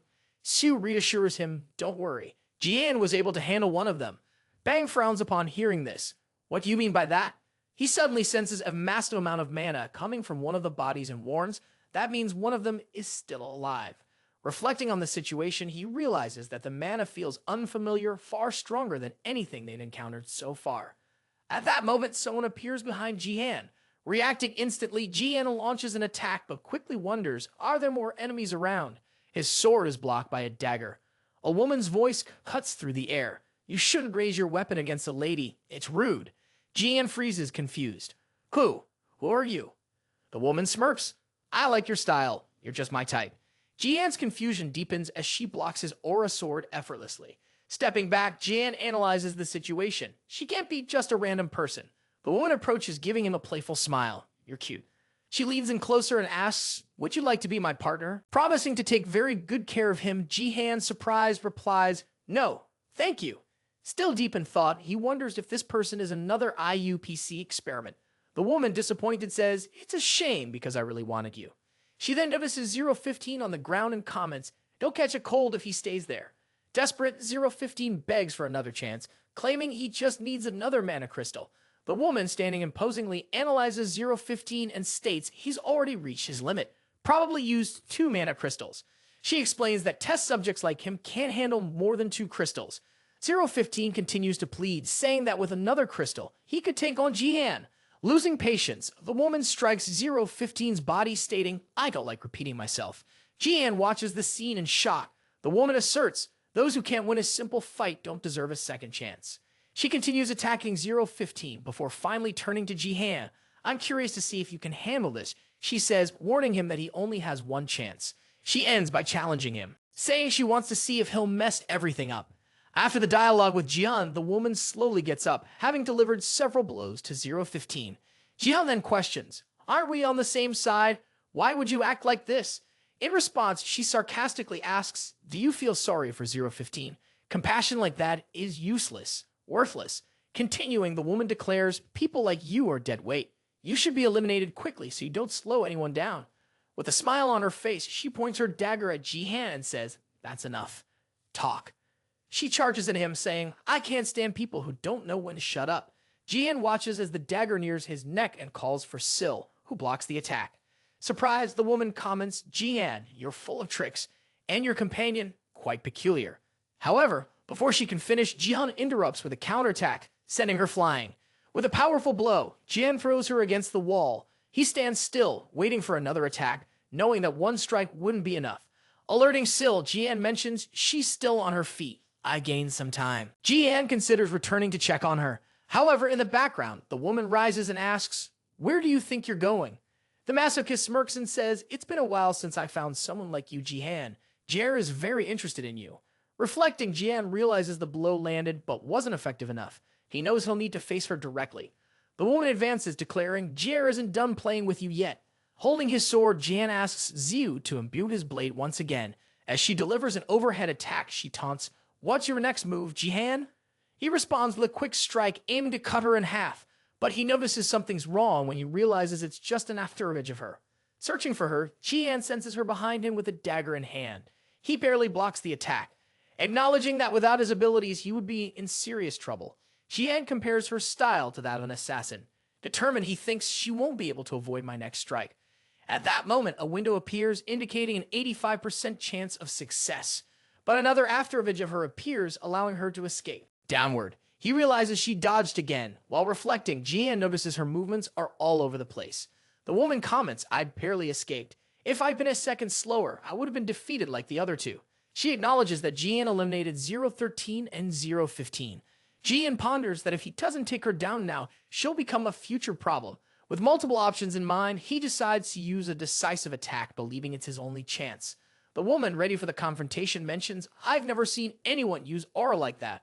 Running toward Jihan, she claims, "Jer will always be ready to face you whenever you are."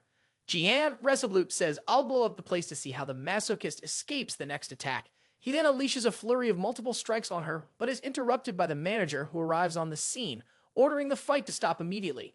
Both turn in surprise. The manager explains that he had asked the masochist only to assess the situation, not to initiate a confrontation.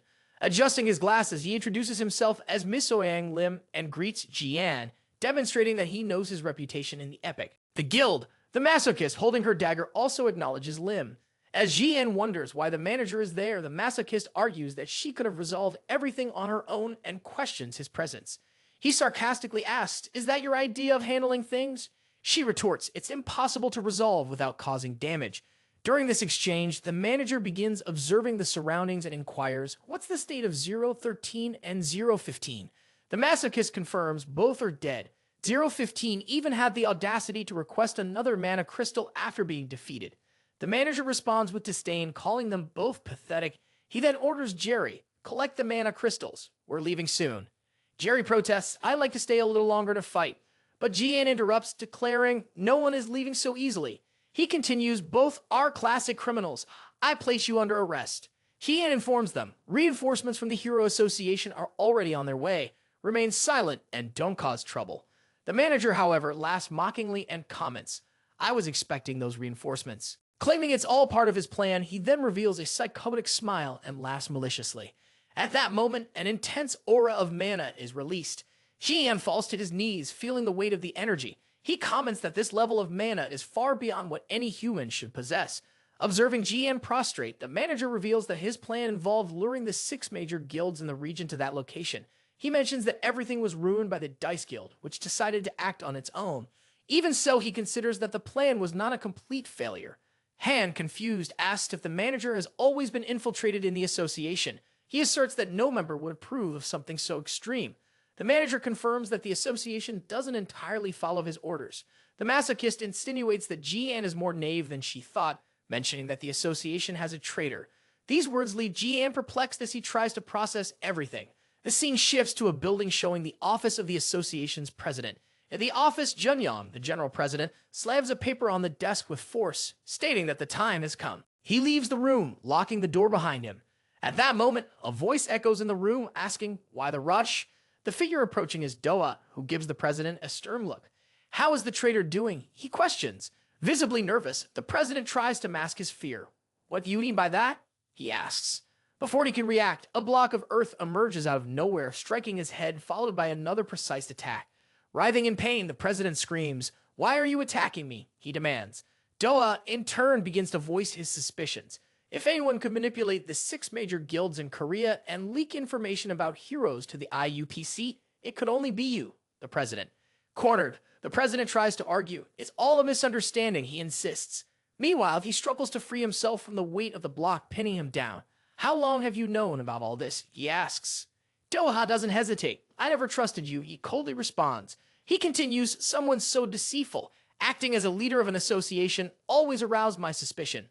Without wasting time, the president activates his power. Unleashing demonic wings, the president mocked Doha. Do you really believe you climbed to the top simply by flattering heroes? He displayed his transformation with pride. This technology is the result of the IUPC's advancements, far beyond your comprehension, he declared. Meanwhile, Dova reflected on the transformation, realizing it had been made possible by the mana crystals extracted from mutants. The president, exuding confidence, announced, the era of heroes is over. You're nothing but outdated relics ready to be eliminated. Doha, maintaining his composure, raised an earth wall for defense. The president, however, easily broke through, mocking the attempt. Is that really all you've got? Class 1 hero? The president sneered. While Doha observed his opponent's destructive power, he dodged a precise blow. In a swift move, he grabbed the president's arm. I don't underestimate close combat, Doha asserted. With surprising strength, Doha dislocated the president's arm. The president screamed in exaggerated pain, but Doha quickly realized it was all an act. The president then activated his devastating ability, Dark Pulse, unleashing a terrifying scream. Doha feels the intensity of the power, comparing the ability to the demonic wings, and realizes that the president has become something beyond human. The impact of the attack destroys part of the environment, heightening the tension as the battle escalates. The scene shows the devastating hole created by the battle. The association president raises his hand in celebration. He mocks Doha, questioning if he's truly as powerful as people claim. He taunts, noting how the situation has turned in his favor. Arrogantly, he provokes Doha, mentioning that his guild members were wiped out like insects due to his weak leadership. He also insinuates that Bang is in trouble, intensifying his taunts. However, as he gloats, a firm voice interrupts him. Doha emerges in scathes, stating with disdain that he hates dealing with demonic wings. Confused, the president asks how Doha could be unharmed. Doha explains heroes are always ready to risk their lives. He adds that underestimating Bang was a mistake, and although the president's trick is interesting for an aspiring monster, it's not enough.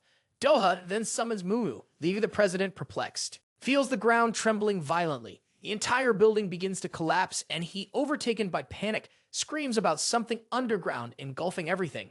Doha taunts him, reminding him of his earlier words about Elementalist being outdated. He states that this attack utilizes mana to trap the enemy and wishes him luck escaping. Despite the situation, the president begins laughing uncontrollably. Doha, irritated, asks, "What do you find so amusing?" The president reveals, under the pretext of a joint investigation involving the IEP, tons of had been strategically sent far from the city. He then declares the real plan is just beginning. The scene shifts to a peaceful street where people walk calmly. A child catches his mother's attention by pointing to the sky. Before she can understand what is happening, she feels something sinister. Suddenly, a monster appears. Chaos breaks out as people begin screaming for help. The mother desperately shields her child. In the midst of the turmoil, a heroine named Misoing appears. She assures the woman and the boy that they are safe, promising nothing bad will happen. Monsters begin appearing in other parts of the city. Spreading terror, a giant spider chased civilians, but a hero wielding a colossal hammer emerged. With a devastating blow called Colossus Impact, he crushed the creature.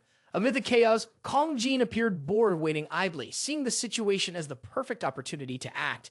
He watched the battle intensify as more monsters emerged and heroes fought to protect the city. Among them was red-haired Guts, who delivered a powerful attack against one of the monsters. While fighting the enemy, Guts wondered where so many monsters were coming from. Reflecting, he concluded that it was likely all planned by the IUPC, taking advantage of the hero's absence from the city. However, when surprised by a monster, he made it clear that it didn't matter who was behind it. To him, the most important thing was that this was his chance to become a Class 1 hero. He was willing to do whatever it took. From atop a building, the association's president observed the number of heroes who had appeared and was intrigued by how quickly they mobilized. At that moment, Dova explained that he himself had summoned the heroes who were outside the city. Surprised, the president asked, how was that possible? Dova, maintaining his composure, replied that he had also dealt with the members at the UPC base. Meanwhile, a figure appeared levitating over the building. Doha revealed that he had sent the person he trusted most to handle the situation. The individual, Baek Chong, appeared before the building, admiring the sight and commenting that it was very fancy. Reluctantly, Doha admitted that Baek Chong was stronger than him. Baek Chong's presence didn't go unnoticed by the manager and the masochists, who watched attentively. With his hands in his pockets, Baek Chong casually asked, "Is everyone enjoying the party?" He then warned that he might disrupt things a bit. At that moment, everyone was taken aback by the arrival of an unexpected hero, turning their attention to him. Standing before the manager and the masochist was Baek Chong, leader of Red Hall, Korea's most powerful guild and known as the strongest hero in the country. Baek's mere presence created tension in the atmosphere and among everyone present. Facing the manager, he asked, "Is that Miss Lim standing there?" Liv in turn questioned why someone like Baek was there, while the masochist commented on his looks. Calling him handsome, the manager then warned Baek about the monster invasion across Korea, emphasizing the importance of a hero like him being on the front lines. However, Baek responded, "There's no need to worry. I was asked to stop by. Other heroes are handling the monsters I left behind." His gaze shifted to Jihan. "There's an unexpected visitor at the scene," Baek remarked. He tilted his head and asked, "What brought you here? Are you allied with Missing Lim?" Jihan quickly denied it, noting, "Your mana is even more intense than Soy." Reflecting on the failure of the Dice Guild heroes, Jihan concluded, "This situation isn't in my favor." Baek, on the other hand, stated, "I expected something different, but it doesn't matter." He began casting an ability called Reverie, revealing his plan to take everyone there with him. As soon as he unleashed his magic, the manager murmured, admitting, "I've never witnessed Baek's true power, only heard reports." In his thoughts, he realized that Baek genuinely intended to eliminate everyone. Desperate, the manager told Jerry, "Forget about the mana crystals, escape immediately." Baek, holding a staff, assured them there was no escape. Everyone was already trapped in his magic called Palaces of Dreams. The manager noticed they were no longer in the building. Jerry commented, "Everything feels like a dream." Baek explained, "This is a virtual space I created. Only I decide who can leave." Still on his knees, Jihan reflected. He couldn't believe someone could create something so grand. He compared it to Sill's ability, but activated his own analysis skill. The information window displayed that Baek created dreams where reality blurred with truth. Jihan noticed the overwhelming mana had disappeared. He stood up and approached the manager, stating, "I won't waste any more time." At that moment, he was teleported near Baek, who commented, "You attack quickly when given the opportunity." Jihan was confused by what had just happened. Baek taunted him, "Can't you figure out what occurred? You were merely relocated." Baek then told Jihan to look at the manager. He warned, "Without my interference, the manager would have died." At that moment, the monsters emerging from the manager's back were revealed. Leaving Jihan perplexed, he questioned what they were. The manager, removing his glasses, remarked, "Things aren't going as planned. I knew I'd eventually face a hero this powerful." He then amplified his abilities, transforming further. It was explained that he had created so many tentacles that they were indistinguishable, a direct result of injecting enormous amounts of mana crystals into himself. This was presented as the pinnacle of all the research conducted by Missing Lim.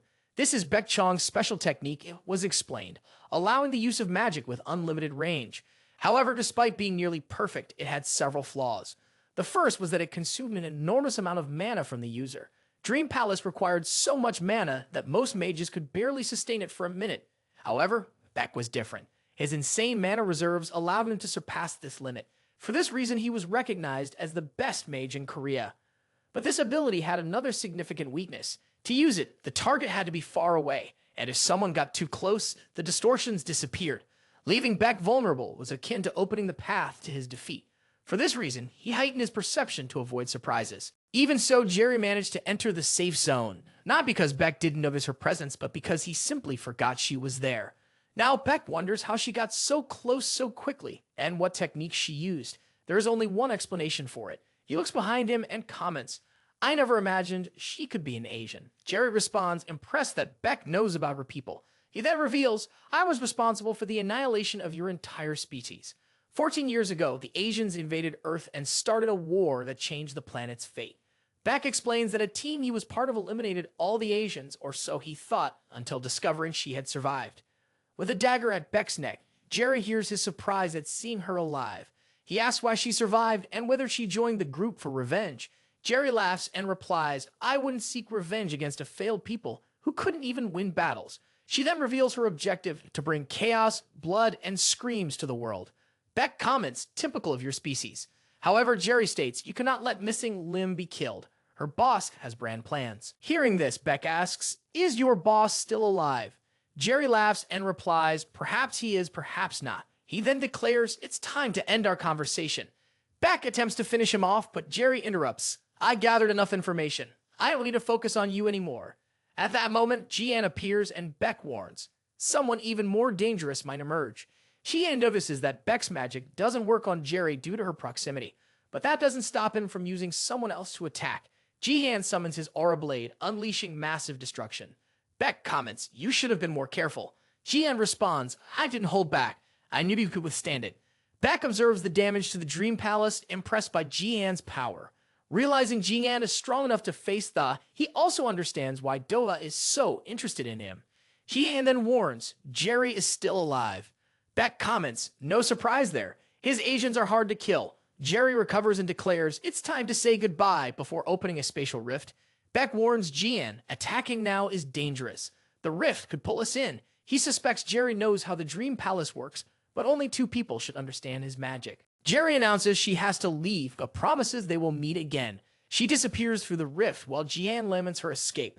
Beck, on the other hand, asserts that they obtained valuable information and that there are still surviving Asians. He suspects the Asians are allied with the IUPC and plan to throw the world into chaos again, putting the entire planet at risk. Jihan questions, did the IUPC truly break the peace treaty and initiate the revolt? Beck replies, "I can't discuss that now. We need to head to Seoul, and you're coming with me." Jihan mentions that Bang and C are still in the building, but Beck assures him that reinforcements from Red Hall will be sent. Meanwhile, a scene in Seoul shows the chaos left by the monster invasion. A man hiding behind a car is revealed to be Epic's janitor. He wonders where all the monsters came from. Calling Shu, he asks, "Where are you? Why did you leave me alone?" Sue explains, "Monsters are invading civilian areas. You need to hide until the heroes arrive." At that moment, a monster appears behind him. Someone steps in to defeat the monster, commenting, "Korea has gone mad while I've been away." Sivu recognizes the voice and realizes it's her father, Kim Jong-un, a former Class 3 hero of Korea. A portal opened midair, emitting an intense glow that distorted the surrounding environment.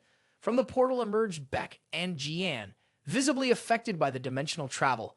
Beck, adjusting his posture with a relieved expression, commented, "We'd finally arrived." Jihan, pale-faced and trembling, couldn't hold back his nausea. He began vomiting the moment his feet touched the ground.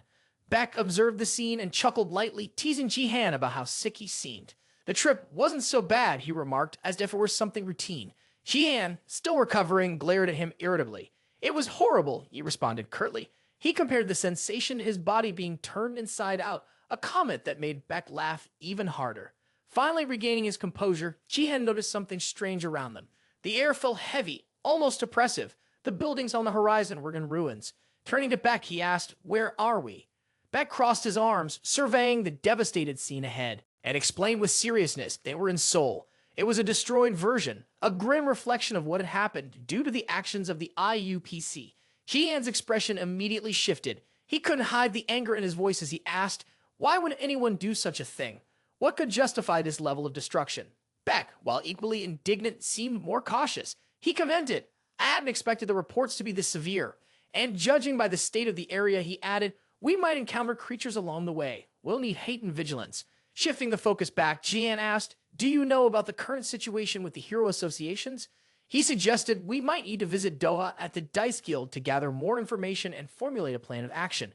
Jihan agreed, but remained alert in his thoughts. His skill window still indicated that he would encounter someone important there, so he decided to stay on guard. As if fate were listening, a voice emerged from behind them. It was Doha, greeting them unexpectedly. He mentioned that Ja had already explained the entire situation. "We were the only ones expected here," Doha stated, and soon, others began to appear. Jung Kong from the Warriors Guild and Misoying from the Snowball Guild arrived shortly after. Jung Kong commented on the delay while Nasui seemed more curious, asking, "Is the person in front of me Jihan?" Beck, ever optimistic, declared, "At least we won't need to search for the guilds anymore." Jihan, however, recognized the significance of the moment. They were standing before the leaders of the Warriors and Snowball Guilds, renowned figures, known as Korea's best. He reflected on the gravity of the situation and what it meant for the next steps. Then Doa's assistant appeared, visibly relieved to see him safe. Without wasting time, she asked about Bang and the squad, her concern evident in her voice. Jihan explained that when he arrived, most were already dead except for Bang, who was gravely injured and being transported for care by Red Hall. The assistant, incredulous, asked, "How could something like that happen?" Before Jihan could respond, Doha intervened, irritated. He demanded that Beck explain the situation. Beck, visibly somber, expressed regret for not arriving in time to save more lives. Despite that, he revealed that their actions weren't in vain. they had obtained valuable information about the IUPC, something that could change the course of the fight. Beck's revelation that the Asians were still alive caused a shocking silence among everyone present. He detailed how he had faced an Asian named Jerry, who used her concealment ability to remain completely hidden. Additionally, she confirmed that the leader of the Asians, believed to be dead, was still alive. This news left Doa stunned, while the other leaders reacted with indignation and disbelief. The atmosphere grew tense as the leaders began to argue, recalling past events they had promised never to mention again. Doha, in turn, threatened Beck, demanding he be absolutely certain of his claims. Both began to release their auras, further intensifying the tension in the air. Jihan, observing the scene, internally questioned the reason for so much conflict. His skills still indicated he would encounter someone unexpected, but so far, nothing had happened. That's when Guts with red hair appeared at the scene. Juno pointed at him, commenting that they were facing the 6th greatest guild leaders. Guts, irritated, scolded his subordinate for exposing herself in front of rank 1 heroes. She, however, expressed gratitude for the opportunity to be there. Even though the situation was already chaotic, Guts declared that the Kura's guild needed to prove its worth by facing the major guilds sooner or later. Meanwhile, Guts' subordinates argued among themselves. One of them pointed at Jihan, noticing he was interacting with the guild leaders. Recognizing Jian brought back bitter memories for Guts. He recalled the moment he expelled him from the guild under superior orders. He justified the decision as being for Jian's safety, but the truth was far more cruel. When confronted, Jian asked for honesty. Guts finally gave in and admitted that he considered Jian useless, claiming that his constant meddling was harming the squad. Jian calmly thanked him for his honesty and accepted his expulsion. Before leaving, he gave Guts one last piece of advice, saying that no matter how hard he tried, he would never reach rank 1. These words enraged Guts, who began cursing Jihan. At that moment, someone else arrived asking for him. It was Sue's father, who mentioned wanting to find Jihan to discuss important matter. After the discussion between the 6 generals of the great guilds, the scene shifted again. Now we see people working for the Red Hall arriving at the location, armed with rifles. They wait seemingly prepared for whatever might come, though they don't know exactly what to expect. Moments later, one of them declares, "We found the target we were looking for." The target is a survivor of the Dice Guild. He orders that the target be taken safely and begins to wonder where the other person they were also searching for is. He questions, wasn't it mentioned that there was a woman with him? As he wonders about the woman's whereabouts, it is at that exact moment that everyone is trapped by magical threads. The 3 individuals present try to understand what's happening. One of them tells the others to remain calm, explaining it's a weak binding spell. He mentions that they are using draining armor, so it won't be much of a problem. However, he also comments, this binding ability feels very familiar. Then someone appears and asks, who are these people? Did the UPC send you here? One of the people tied up, surprised, calls Sue by name. She then asks, how do you know who I am? At that moment, the person removes his helmet and reveals his identity. He says, I'm surprised to see that the rest of your target is none other than Sie. He introduces himself as Yanjing and mentions that they studied together at the Hero Academy. The scene then shifts to Guts, Misoying, and Sihu's father. Guts asks a man who appears to be a civilian what he's doing there. The man responds, I'm just a passing civilian. We were just talking about Jian. Suspicious, Guts questions, are you really a civilian? The city's been closed for hours. He demands the man explain his presence, insisting, this is a war zone. Your father should reveal who he really is. Sihu's father remarks, Guts, you're being a bit aggressive, but admits you do have a point. He then explains, I don't have any documents to identify myself. At that moment, the cleaning guy from the Epic Guild introduces himself. Wait a moment, everyone. I promise I'll explain everything. He reveals, I manage Mong Tang, a monster cleaning service, and have a partnership with the Epic Guild. He also introduces himself as Jian Kim, father of the guild master. Slilin, recognizing him, says, no wonder you look familiar. Juno asks, do you know who he is? Slilin replies, he's undoubtedly a legend among mages. She explains that he was a hero who helped win the battle 10 years ago. Afterward, he withdrew from the hero world to focus on research. She also comments that every mage knows his name.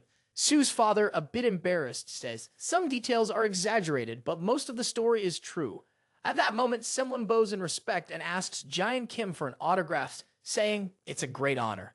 The person in charge of Guts' belongings states that this is enough to believe the words of Sue's father. Guts, irritated, thinks to himself, why would someone want to talk to Jian, someone so renowned? The tense atmosphere increases when Beak suddenly appears. He says, Guts has such a deadly look that it even gives me chills and warns, if you continue like this, you'll end up with wrinkles. Everyone is surprised by Beaks' sudden appearance. Guts, confused, asks, "How did you appear without being noticed?" "I didn't sense your presence." Beaks explains that he was watching and noticed that the others were nothing but Nova's heroes from Ko's guild. Beaks then turns to Sue's father and asks, "What are you doing in Korea?" Sue's father greets him and says, "It's been a long time since we last saw each other." Back, with a suspicious look, comments that he hasn't set foot in Korea for a long time, and now he also notices that Guts' platoon was helping to protect the city. Guts, with sarcasm, calls Jihan a little and tells him not to act as if he's on the same level as all the S-rank heroes. Guts makes it clear that he knows what Jihan is trying to do, clinging to the shadows of rank 1 heroes. He also states that Jihan will never reach that rank and that he should stop deluding himself. Jihan responds, "Guts, you haven't changed at all since you left the platoon." He provokes him, saying that Guts is still as arrogant as a child. Jihan reminds Guts that he will never reach rank 1, no matter how hard he tries. Furious, Guts rushes to attack Jihan, calling him a piece of... At that moment, Doval appears and grabs Guts' head, asking, "What do you think you're doing?" Doa, assessing the situation, comments, "I never expected Guts to be so easily intimidated." He asks Jihan how he managed to cower for so long. Jihan thanks Doa for intervening. Still irritated, Guts wonders how someone can belittle him so much as if he were insignificant. He promises that he will make Jihan pay for this humiliation. At that moment, Mijinho greets Mr. Kim, saying it's been a long time and it's good to see him again. He comments that in the past they were all novices, and now they are important leaders, owners of guilds in Korea. Doa, interrupting, says, "This is not the time for nostalgia." Sue's father then states, "I'm aware of that. By observing the mana signals, I perceive that the Assassins have finally begun to reveal themselves." He reveals, "I've been observing mana traces all over Japan. Korea is not the only one in their sights." Sue's father warns, "The world is preparing for the return of the Assassins, putting everyone on alert." Beck, in a sad tone, asks, "Do they still not believe my words?" Ignoring the question, Sue's father turns to Jihan and asks, "Are you really Jihan?" With that, Jihan confirms, and at that moment, an information window appears before him, indicating that he has found the individual he was looking for, Sue's father. Jihan, thinking to himself, wonders, "Why did my ability guide me to this person?" Sue's father then explains, "Sue has already told me a bit about the situation. I thank everyone for interrupting the UPC's plan. He says, I would like to discuss many things, but that can wait." I asked Jihan and Sue to stay out of everything that's happening. Jihan, confused, asks, "Why?" Sue's father reveals the Assassins are after Sil and his daughter Sue. At that moment, the scene changes and a helicopter appears in the background. A voice announces, "We finally arrived and will land shortly. Everyone prepare." Inside the helicopter, Sue confirms, "We're ready for landing."